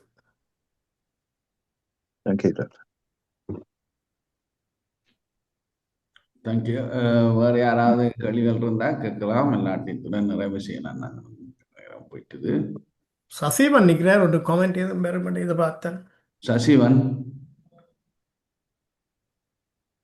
இதில் நல்ல இன்ட்ரெஸ்ட் இருந்தது. சசிவன், நீங்கள் அட்மிட் பண்ணிட்டு கதைக்கலாம். இப்ப சசிவனை போல ஒரு குஜராத்திக்கு தமிழர்ல இருந்த தமிழர் பற்று எப்படி வந்ததுன்றது எங்களுக்கு கேட்டறிய ஆவலா இருக்கு. நான் குஜராத்தி இல்ல, அது வேற ஒரு ஆள் இல்ல. இது இப்ப 23andMeல வந்து நான் 23andMeல செய்த நான். அப்ப எனக்கு அதுல இருந்த சில இப்ப ஞானி என்ன சொன்ன மாதிரி சில இந்த ரைட்ஸ் சார்ந்த விஷயங்களும் இருந்திருக்கு. இப்ப உதாரணமா வந்து எந்த டிஎன்ஏக்கு வந்து என்ன டைம் மார்னிங்ல எங்களோட பாடி கிளாக் அப்படி இருக்கும். இப்போ 7:57 தான் உண்மையா நான் நார்மலா நித்திரையால் எழும்புற டைமா இருக்கணும். சும்மா ஒரு இதுக்கு சொல்ல இந்த பாடி கிளாக் அப்பதான் சரியா இருக்கும். அது ஒரு அப்படி. மற்றது இப்ப மொட்டை விழுகிற தன்மை என்ன மாதிரி இருக்கும் எங்களுக்கு. இப்ப எனக்கு வந்து அந்த மொட்டை என்று சொல்றது தலைமை முழுக்க கொட்டுன்ற இல்லை, அந்த மேல தலையில அது அந்த பால் ஸ்பாட் என்று சொல்றது, அப்படியான விஷயங்கள். பிட்டர் டேஸ்ட், இந்த டேஸ்ட் சம்பந்தமான விஷயங்கள். மற்றது சொக்கையில வந்து குழி விழுற விஷயம். மற்றது இந்த கிளஃப்ட் சின் என்ன மாதிரி இருக்கும், டேண்ட்ரஃப் ப்ராப்ளம் இருக்குமா, மற்றது ஏர்லி ஹேலோஸ் என்ன மாதிரி இருக்கும், இயர் வேக்ஸ் இருக்குமான்ற விஷயம் எல்லாம் அது டிஎன்ஏ வச்சுக்கொண்டு அது ஒன்று சொல்லி இருக்குது. அதன்படிதான் பெரும்பாலும் இருக்கு எனக்கு ஓரளவு நான் பார்த்த அளவில். ஓகே. மற்ற ஃபியர் ஆஃப் ஹைட், இப்ப உயரத்துல எனக்கு அந்த உயரத்துல நிக்க என்ன மாதிரி ஒரு இது வரும் என்ற மாதிரி விஷயம் உண்டு. அப்ப அது ஒரு வகை. மற்றது வந்து அதான் எங்களுக்கு தெரிஞ்ச ஒரு ஆள், ஞானி என்னைக்கும் தெரியும் அவர் வந்து திருநெல்வேலி யாழ்ப்பாணம். ஆனா அவருக்கு வந்து 7 தலைமுறைக்கு முதல் 100% குஜராத் பட்டிடார் என்று சொல்லி வந்திருக்கு. அப்ப அவருக்கு அப்படி குஜராத்துக்கும் தனக்கும் ஒரு கனெக்ஷன் இருக்கிறதே தெரியாது. அவர் காலகாலமா திருநெல்வேலி என்று சொல்லித்தான் அவர் நினைச்சு கொண்டிருந்தது. அப்ப 100% என்று சொல்லி அது இது பண்ணிருக்கு. மற்றது இப்ப இந்த டிஎன்ஏ இப்ப முதல் ஒரு ஆள் கேட்டவா ஒரு கேள்வி உண்டு, நல்ல கேள்வி. எப்படி அந்த டிராவல் பண்ணியிருக்கின்ற விஷயத்துல பெரும்பாலும் இது இலங்கையில் உள்ள எல்லாருக்கும் இதுதான் இதா இருக்கு. என்னண்டா 275,000க்கு முதல் வெளிக்கிட்ட ஆப்பிரிக்கால இருந்து வெளிக்கிட்ட ஒரு குரூப் வந்து போய் அந்த ரஷ்யா பக்கம் போயிருக்கணும். அதுக்கு 1 லட்சம் வருஷத்துக்கு பிறகு வெளிக்கிட்ட ஒரு குரூப் வெளிக்கிட்டு அவ போய் அப்படி இந்தியாக்களால போய் அவதான் இங்கேயும் போயிருக்கணும், ஆஸ்திரேலியாவுக்கும். அதன் அபோஜின்ஸ் அதான் இந்தியா இலங்கை. அப்ப இது ரெண்டையும் மிக்ஸ் தான் வந்து பெரும்பாலும் இலங்கை. அப்ப ரஷ்யாவுக்கு போனாங்க திருப்பி வரையினம். அப்ப இந்தியாவுக்கு வரைக்குள்ள முதல் போனாக்கள் 65,000 வருஷத்துக்கு முதல் போயிருக்கணும் இந்தியாவுக்குள்ள. பிறகு வந்தாக்கள் 25,000. இந்த ரஷ்யால இருந்து வந்தாக்கள் 25,000. முதல் ஆப்பிரிக்கால இருந்து வெளிக்கிட்டு லேட்டா இந்தியாவுக்குள்ள வந்திருக்கணும். அவன் 25,000 வருஷத்துக்கு முதல் வந்திருக்கணும். அது ரெண்டுண்டையும் கம்பினேஷன் தான் பெரும்பாலும் இந்த சவுத் இந்தியா மற்றது ஸ்ரீலங்காவில் உள்ள ஆக்களுடைய ஒரு இது உண்டு. அப்போ அது அப்படி ஒரு இது ஒன்று இருந்தது. மற்றது இப்போ நான் யாழ்ப்பாணத்தை சேர்ந்தேன். ஆனால் எனக்கு வந்து ஒரு இது ஒன்று இருக்கு. என்கிட்ட 99.6% வந்து நார்தர்ன் ஸ்ரீலங்கா அண்ட் சதர்ன் இந்தியாண்டு வருது. ஆனால் எங்களோட டிஎன்ஏ மேட்ச் வந்து பெரும்பாலும் எங்களோட டிஎன்ஏ சிமிலரான விஷயம் வந்து நார்தர்ன் ஸ்ரீலங்கா ஆக்களுக்கு நார்த் ஈஸ்ட் ஆக்களுக்கு சவுத் இந்தியா தான் ஃபர்ஸ்டாக காட்டுது. சவுத் இந்தியா அண்ட் ஆந்திரா காட்டி அதுக்கு அடுத்த லேயர்ல தான் கன்னடா சிங்களம் அப்படியான விஷயத்த காட்டுது. கூட அதோட சிமிலாரிட்டி வரைக்கல கூட ஆக்களுடைய பார்க்க அது ஒரு பாயிண்ட் ஒன்று. மற்றது என்ன ஒரு விஷயம் இப்போ எனக்கு வந்து 0.4% பிலிப்பினோ ஒன்று காட்டுது. அப்போ அதுக்கு அது என்ன ரீசன் தெரியல. மற்ற ஒரு மாமா ஒரு ஆள் செய்தவர். அப்போ அவற்றை இதுல வந்து காட்டுறதும் வந்து ஒரு இன்ட்ரெஸ்டிங். அவரும் யாழ்ப்பாணம் தான். யாழ்ப்பாணத்தை சேர்ந்த ஒரு ஆள் ஒண்டவிட்ட மாமா, இந்த அம்மாட சித்தப்பாட மகன். அப்ப அவற்றில வந்து ஒரு இதொன்று காட்டினது எப்படி என்றால் அரப் இப்ப அவருக்கு வந்து இந்தோனேஷியன் தாய் மியான்மார் வந்து 0.2% காட்டினது. மற்ற லெவன்டைன் இது காட்டினது அரப் எஜிப்தியன் லெவன்டைன் ஏரியாவில் ஒரு 0.3% அவருக்கு காட்டுது. அப்ப அப்படி வந்து இப்போ நாங்கள் யாழ்ப்பாணம் மட்டும் சொன்னாலும் அதுக்குள்ள நிறைய இப்போ பிலிப்பினோஸ், இப்போ எனக்கும் பிலிப்பினோஸுக்கும் என்ன சம்மந்தம்னு எனக்கு தெரியாது. அப்போ எங்களோட அவர் மாமாக்கும் அரப் எஜிப்தியன் சைட்ல என்ன மாதிரி தெரியாது. ஆனால் ஒரு சின்ன பெர்சன்டேஜ் தான். ஆனால் அதுகள் காட்டுது. அப்போ இன்னும் ஒரு கசன் ஒரு ஆள் 5th கசன் என்று காட்டினது. அவருக்கு 0.9% வந்து சைனீஸ் என்று காட்டுது. ஆனால் அவர் யாழ்ப்பாணத்தில் லெஃப்ட் ஹேண்ட்ல என்னோட படித்தார். அப்போ இப்படியான விஷயங்கள் இருக்குது. அது பியூர் இதுண்டு ஒன்று இல்லை. ஆனால் அது கூட செய்யக்கல. யூரோப்பில் இருக்கிறார்கள், யூரோப்பில் செய்கிற ஆக்களுக்கு ஒரு சரியான ஒரு கலர்ஃபுல்லாக காட்டும். அப்படி என்றா ஸ்காட்டிஷ் 12%, 5% ஜெர்மன், பெல்ஜியம் என்ன ஒரு 6% என்று சொல்லி ஒரு பயங்கர மல்டி கலரை காட்டும். எங்களுக்கு அப்படியான ஒரு இது இல்லை. இதில் முதல் வரைக்கும் நான் செய்த டைமில் இல்லை. இப்போ கொஞ்சம் அது டிஃப்ரென்ஷியேட் பண்ணி கொஞ்சம் வருது. இப்போ இதுதான் என்னால் சொல்லக்கூடிய விஷயம். நான் செய்தது ஃபைண்டிங்ஸில். மற்றது இந்த ஹெப்ளோ குரூப்ஸ், இப்போ ஞானி என்ன சொன்ன மாதிரி ஹெப்ளோ குரூப்ஸுன்ற ஹிஸ்ட்ரி, ஒவ்வொரு ஹெப்ளோ குரூப்பும் அங்கே என்னென்னு பார்த்துட்டு அதுன்ற வரலாறு, அது எப்படி வந்தது, அது எப்படி ட்ராவல் பண்ணியிருக்கேன்னு பார்த்தா அதுவும் ஒரு இன்ட்ரெஸ்டிங்கான ஒரு அதுல இருந்து நாங்கள் ஓரளவு அறிஞ்சு கொள்ளலாம் நாங்கள் எப்படி ட்ராவல் பண்ணியிருக்கிறோம் இந்த பூமி பந்தில எங்கட மூதாதையர்கள்ன்றத. ஓகே, அவ்வளோதான் நான் சொல்லுவேன். சசிவன், ஒரு குயிக் கொஷன். உங்கள்கிட்ட 2 ஹேப்ளோ குரூப்பும் என்னென்ன சொல்லிடலாமா உங்களால், இஃப் யூ டோன்ட் மைண்ட்?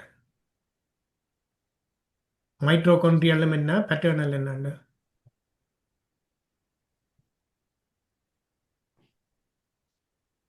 கேட்டுதா சசிவன்? அதை அன்மியூட் பண்ண உடனே விட இல்லை. இப்போ அன்மியூட் பண்ணிட்டேன். 1 செகண்ட் சொல்கிறேன். நான் என்னென்னா எந்த ஹேப்ளோ குரூப்ஸ் வந்து ஒன்று வந்து மெட்டர்னல் வந்து ஆர். ஓகே. மற்றது வந்து RY7. RY7. Okay okay.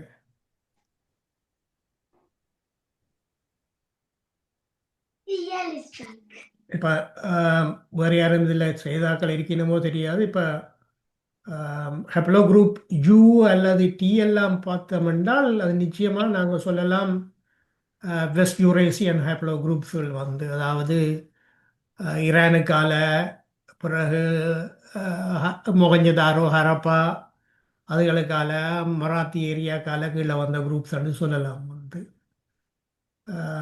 So இல்ல ஞானி, இந்த பிராமின்ஸ் சொல்றது நோதர்னர்ஸ் அப்படி இப்படின்னு சொல்றது இல்ல அப்படி.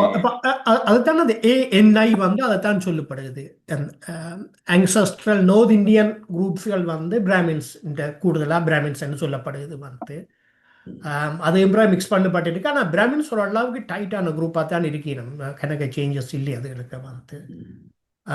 அது சசிவன் சொன்னார், அந்த 65,000 அந்த 2 மைக்ரேஷன்ஸ் அந்த இந்தியாவுக்கு ஒன்று வந்து ரஷ்யாவுக்கு போய் திரும்பி வந்தது. அது வந்து அதுதான் ஆரியன் வருகை என்று சொல்லப்படுது வந்து.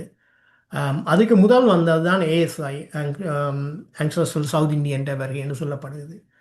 அப்போ அது இன்றைக்கு பொலிட்டிக்கலி வந்து ஒரு சிக்கலாக இருக்கு. ஏனென்றால் அந்த ஒரு பெரிய ஒரு ரிசர்ச் ஒன்று இருக்குது, பெரிய ஒரு புத்தகம் ஒன்று, ரிசர்ச் கம்பெண்டியம் ஒன்று, இந்தியாவில் இருக்கிற எல்லா இனக்குழுமங்களையும் ஜீனை டெஸ்டிங்கால் செய்த இது வந்து அதை வெளியிடக்கையே பல பிரச்சனை வந்துட்டு. என்றால் அங்கே இருக்கிற கலாபரேட்டிவாக இருந்த இந்தியன் யூனிவர்சிட்டிஸுக்கு இருக்கிற ரிசர்ச் குரூப்களுக்கு கொடுத்த பொலிட்டிக்கல் ப்ரெஷரால் இந்த ஆரியன் என்ற சொல்லு பாவிக்கக்கூடாது, அவர்கள் பிறகு வந்து நிறுவக்கூடாது என்றெல்லாம் கன ப்ரெஷரில் கொடுக்கப்பட்டது வந்து.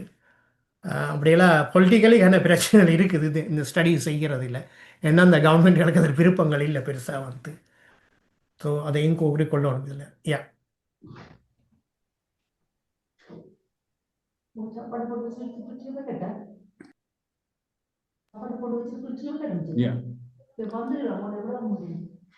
இந்த ஆஸ்திரேலியன் இண்டிஜினஸ் பீப்புளும் திராவிடருக்கும் ஏதாவது நெருக்கமான உறவுகள் இருக்கு, அந்த மாதிரி ஒரு கதை இருக்கு. அது சொல்லப்படுது ஆஸ்திரேலியாவில் இருக்கிற. ஜெனட்டிக்கலி நான் இன்னும் அதுகளை பார்க்கல. ஆனால் எனக்கு இருக்கிற இன்ட்ரெஸ்ட்லேயே உண்டு ஆஸ்திரேலியன் ஆதிக்குடிகள், அபோஜின்ஸ், மற்றது இங்கால அந்தமான் தீவில் இருக்கிறார்கள், மற்றது இங்கால இந்தியாவின் பழங்குடிகளான இருளர், அப்படியான ஆக்கள், இலங்கையில் இருக்கிற இலங்கையில் இருக்கிற தமிழரில் இருக்கிற சிறு பிரிவுகள் இதுகளோட ரிலேட்டடாக இருக்கணுமென்றதுக்கான ஸ்டடீஸ்கள் செய்யணும்னு நான் பார்த்து கொண்டிருக்கிறேன். இன்னும் நடக்க இல்லை. பல இடங்களில் சின்ன சின்ன ஸ்டடீஸ் நடக்குது. இப்போ தென்னிந்தியாவிலேருந்தும் தமிழ் குடிகளை பற்றி ஜெனட்டிக் ரிசர்ச்சுகள் கொஞ்சம் இருக்குது. கொழும்பு யூனிவர்சிட்டிக்கு லாஸ்ட் இயர் ஒரு பேப்பர் வந்துருக்குது. ஆனால் என்ன பிரச்சனைன்னா அந்த இன்னும் டீப் காணாது, டீப்பும் பிரெத்தும் ஆழமும் அகலையும் காணாது எங்களுக்கு வந்து. சில ஆரம்பங்கள் தான் மேற்கொள்ளினோம். ஃபியூ இயர்ஸ்லேயே கூடுதலான டேட்டா வர மாட்டேன்னு நினைக்கிறேன் வந்து. அதில் நான் ஏன்னா ஒரு சின்ன ஒரு இதோண்டு நான் முந்தி பிறகு உங்களுக்கு அனுப்பினான், ஒரு வீடியோ ஒன்று அனுப்பினான், ஒரு சின்ன ஒரு இமேஜ் ஒன்று அனுப்பினான் வாட்ஸ்அப்பில். என்னன்னா அந்த 3 விதமான ஒரு இது இருக்குன்ற மாதிரி தான் அவங்க சொல்கிறாங்க. ஒன்று அந்த நீங்கள் 65,000க்கு முதல் வந்த இது, பிறகு ஒரு செட் உண்டு, அது மொஹஞ்சதாரோ ஹரப். அது வந்து முதல் வந்தது ட்ரைப்ஸ் மாதிரி கூட, அது 65,000 வருஷத்துக்கு முதல் வந்தது. 2வது வந்தாக்கெல்லாம் இந்த மொஹஞ்சதாரோ ஹரப், இந்த நாகரிகங்கள், இந்த கீழடி இப்படியான ஒரு நகரங்களை உருவாக்கின செட்டப்பை செய்த ஆக்கள். அது 3வது வந்த செட் தான் 5,000 6,000 தான் ஆரியன்ஸ் என்று சொல்லி ஒரு இது ஒன்று இருக்கு. அதில் 3 டைப் இருக்குன்னு நினைக்கிறேன், rather than 2, அதில் 3 டைப்ஸ் தான் நினைக்கிறேன். முதல் வந்த குரூப் வந்து அப்படியே ஆஸ்திரேலியாவுக்கு போனது, அது ஆஸ்திரேலியா பக்கம் போனது, அது திரும்பி வந்துட்டும் இருக்குது வந்து. அது பர்மா, சுமாட்ராவுக்கு போய் அதுலேருந்து அந்த குரூப்புகள் அங்கே போய் பிறகு திரும்பியும் வந்திருக்குது நீங்கள் சொன்ன மாதிரி வந்து. 2வது குரூப் தான் கூடுதலாக ASI என்றும் 3வது ANI என்று கருதப்படுகிறது வந்து. இதுகளுக்கு அப்பாலையும் வேறு தியரிகள் இருக்குது. இப்போ தனியாக ஆப்பிரிக்காவில் மாத்திரம் முதல் மனிதர் உருவாக இல்லை என்றும் தியரிகள் இருக்குது. அது இன்னும் சரியான அதுக்கான 1-2 ஸ்கெலிட்டல் 1-2 ஃபாசில்ஸ் தான் இருக்குது அதுக்கு வந்து. இன்னும் அப்படியான தியரிகளும் இருக்குது வந்து. இன்னும் அது எஸ்டாப்ளிஷ்டாக வரை இல்லை வந்து.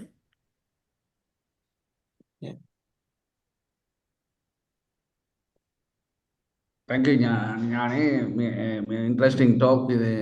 கண்ணேரம் கலைக்கலாம் உண்டைக்கு நீண்ட நேரம் கலைத்து விட்டேன். நியர்லி 2 hours கிட்ட வந்துட்டுது. சாரி, இல்லை பிரச்சனை. இன்ட்ரெஸ்டிங் டாபிக்ன்றபடியாக இன்ட்ரெஸ்டிங்காக போய் கொண்டு இருந்தது. நல்லது, ஒரு ஆரம்பம் தான். நாங்கள் அடுத்த கட்டத்தை செய்வோம். சசிவன், நீங்கள் என்ன நினைக்கிறீங்க? இந்த எங்களை தமிழ் ஈழத்து மக்களின் ஒரிஜினான ஆக்கள டிஎன்ஏ டெஸ்டிங் ஒரு டேட்டா பேஸை கிரியேட் பண்ணுறதை பற்றி? இல்ல இந்த சாம்பிள்ஸ் வந்து இப்ப பிளான் பண்ணி இப்ப வெளிநாட்டுல உள்ள ஆட்கள் இப்ப இந்தியால வந்து எனக்கு 800 ரிலேஷன்ஸை காட்டினது. 850க்கு மேல. ஆனா இந்த 23andMe பேங்க்ரப்ட் ஆக போதுன்ற பிரச்சனையில ஒரு 100-150 பேர் போயிட்டு டாக்டர் காண இல்லை இப்ப கொஞ்ச நாள. ஆனா ஒரு 700 சொச்ச பேர் இப்போ இருக்கணும் அதுல. அது சில பேரோட நான் சேட் பண்ணியும் இருக்கிறேன். அதுல இந்த சேட்டிங் ஆப்ஷன் மெசேஜ் அனுப்புறதும் இருக்கு. அப்ப சேட் பண்ணியிருக்கிறேன், கதைச்சிருக்கிறேன். சில பேரை நான் மீட் பண்ணியிருக்கிறேன். அதுக்குள்ளாலே இப்ப முதல் எனக்கு அறிமுகம் இல்லாம அதுக்குள்ளாலேயே கதைச்சு மீட் பண்ணியிருக்கிறேன். அப்ப அப்படி ஒரு ஏதொன்று செய்த நான் அது செய்தா நல்ல. ஆனா என்னண்டா அதுக்கு இப்போ அவங்கள்ட்ட கேட்டு இப்போ £100 23andMeண்டா ஒரு சீப்பான ஆப்ஷனை கேட்டு ஒரு மேபி 10% 20% தாங்கோ. பட் நாங்கள் ஒரு 100 அல்லாட்டி 1000 சாம்பிள்ஸ் 10,000 சாம்பிள்ஸ் நாங்கள் கோஆர்டினேட் பண்ணி செய்யலாம்ன்ற மாதிரி ஒர்க் அவுட் பண்ணணும். அப்படி எடுத்து அப்புறம் கலெக்ட் பண்ணி கொடுக்கணும். வெளிநாட்டில் உள்ள ஆட்கள் தாங்கள் செய்துட்டு போகலாம். ஆனால் ஊரில் உள்ள ஆட்களுக்கு இது பெரிய தொகை £100ன்றது. பட் அங்கே இருந்து போஸ்ட்ல அனுப்பியா செய்யறதெல்லாம் பெரிய வேலைகள். ஆனா முதல்ல நாங்கள் வெளியில இருக்கிற ஆட்கள் தான் மிக்ஸ் பண்ணப்பட போறோம் இப்ப இல்லையா? ஸோ இங்கே இருக்கிற ஆக்கள் முயற்சி செய்கிறது நல்ல ஓரளவுக்கு குறைஞ்ச மிக்சிங்கோட இடத்துல இருக்கிற ஆக்கள் வைக்கணும். அந்த முயற்சியோட செய்யலாம்ன்றதுக்காண்டி தான் இன்றைக்கு இந்த டாக்ஸை நாங்கள் அரேஞ்ச் பண்ணதும் இல்லையா ஞானி சசிவன்? இல்லை, அது மிக சரி. என்னென்றால் முக்கியமாக நாங்கள் ஃபர்ஸ்ட் ஜென்ரேஷன் மைக்ரன்ஸ் வந்து முதல் செய்ய வேண்டிய தேவை கட்டாயம் இருக்குது எங்களுக்கு வந்து. ஏண்டா ஃபர்ஸ்ட் ஜென்ரேஷன் மைக்ரன்ஸ் 50களில் 60களில் 70ல் இருக்கிறாக்கள் அதை செய்து வைக்கிறது நல்லம். ஏன்னா அடுத்தடுத்த ஜென்ரேஷன்ஸ் நீங்கள் ஏற்கனவே கூறின மாதிரி வெவ்வேறு இன குடும்பங்களுக்கு மாதிரி பண்ணாக்க அதுக்கான வாய்ப்புகள் குறைஞ்சு கொண்டு போயிடுவாங்க அதை வந்து. ஸோ அது செய்கிறது நல்லம்னு தான் நான் நினைக்கிறேன் வந்து. நான் அப்படி செய்ய போய்க்கல. இப்ப 2 கம்பெனிஸ்ல மாறி மாறி செய்தால் அந்த டேட்டா பேஸ் பிரயோசனம் இல்லாம போயிடும். டெஃபினெட்லி. அப்போ அதில் இது 2 மாத்திரமில்லை, வேறையும் சில கம்பெனிகள் இருக்குது. இப்போ நாங்கள் ஒரு ஹெரிட்டேஜ்னு ஒன்று இருக்கு நினைக்கிறேன். வேறையும் பல கம்பெனிகள் இருக்குது. வேறையும் பல கம்பெனிகள் இருக்குது. இப்போ நான் நினைக்கிறேன் ஆஸ் அ ஃபர்ஸ்ட் ஸ்டெப் என்னென்ன இருக்குன்னு ஒரு ஸ்கேன் பண்ணுறதே நல்லம். என்னென்ன ஸ்டடீஸ் இதில் இருக்குது அண்டு பார்த்து போட்டு அதில் நின்று நாங்கள் சசிவன் சொன்ன மாதிரி ஏதோ ஒரு கம்பெனியோட போய் செய்யலாம். அதே நேரத்தில் ஹெரிட்டேஜட்டையோ இல்லை இவையிலட்டையோ கூட நாங்கள் கேட்கலாம். அவைகள் டேட்டாவே ஷேர் பண்ணி தானே வேறையாக்களுக்கு வந்து தேவை நிமித்தம். இப்போ 2 விதமாக ஷேரிங் நடக்கலாம். ஒன்று வந்து நீங்கள் கொமர்ஷியலாக பல்காக பே பண்ணுறேன்னு சொன்னால் டேட்டாவே ஷேர் பண்ணுவாங்க, தருவாங்க வந்து. 2வது இண்டிவிஜுவலாக எனக்கு எந்த டேட்டாவை தான் இது நீங்கள் வச்சுக்கிற என்ன பற்றி வச்சுக்கிற டேட்டாவை தான் கேட்டால் அவங்க தரத்தான் வேணும் எங்களுக்கு வந்து எங்கள் டேட்டாவை. அதை நாங்கள் இன்னொரு இடத்துக்கு மாற்றலாம், அதையும் செய்யலாம். அப்போ அப்படிங்கிற ஒரு பாசிபிலிட்டி இருக்குது. இப்போ நாங்கள் 23andMeல இருக்கிற ஒவ்வொருவரும் டவுன்லோட் பண்ணி போட்டுத்தாங்க டேட்டாவை. ஹெரிட்டேஜில் இருக்கிற ஆளும் டவுன்லோட் பண்ணிவிட்டு, ஆன்சஸ்டில் இருக்கிற ஆளும் டவுன்லோட் பண்ணிவிட்டு 4வது பிளாட்ஃபார்ம் ஒன்றுக்கு எல்லாத்தையும் அப்லோட் பண்ணலாம் அவங்களோட பர்சனல் கன்சென்ட்டோட. அப்படின்னு சின்ன யோசிச்சு பார்க்கலாம். ஆரம்பத்தில் நீங்கள் ஒரு கம்பெனியோட ஒரு டீல் ஒன்று செய்யலாம்னு தான் நான் நினைக்கிறேன். வந்து என்ன ஒரு சஃபிஷியன்ட் நம்பர் இருக்குன்னு சொன்னால் அவைகள் அக்செப்ட் பண்ணுவீங்க. அவைகளுக்கு வந்து டேட்டா இந்த ரேட்டும் குறைவாக இருக்கும். அது அதில் ஒரு ட்ரை பண்ணி பார்க்கலாம். நீங்கள் இதில் ஒரு லீடிங் சயின்டிஸ்டாக இருக்கிறபடியா, இதில் இன்ட்ரெஸ்டும் இருக்கிறபடியா நீங்கள் அதை லீட் பண்ணி செய்தீங்கன்னு சொன்னால் நாங்கள் எங்களோட சப்போர்ட் தரலாம். தமிழ் ஹெல்ப்லைன் உங்களுக்கு. ஓகே, நான் அதில் நான் முயற்சி செய்து பார்க்குறேன். நிச்சயமா. நன்றி. அந்த நோட்டோட 10 மணி ஆகிட்டீங்க. 2 மணிக்கு காய்ச்சி விட்டோம். மிக்க நன்றி. மிகவும் டாபிக்ஸ் இன்றைக்கு கதைத்திருக்கிறோம். அதை தொடர்ந்து செய்வோம் என்பதை ஞானி உங்களோட கையில் கொடுத்திருக்கின்றோம். நன்றி, வணக்கம் எல்லாருக்கும். நன்றி, மிக்க நன்றி. நன்றி, வணக்கம்.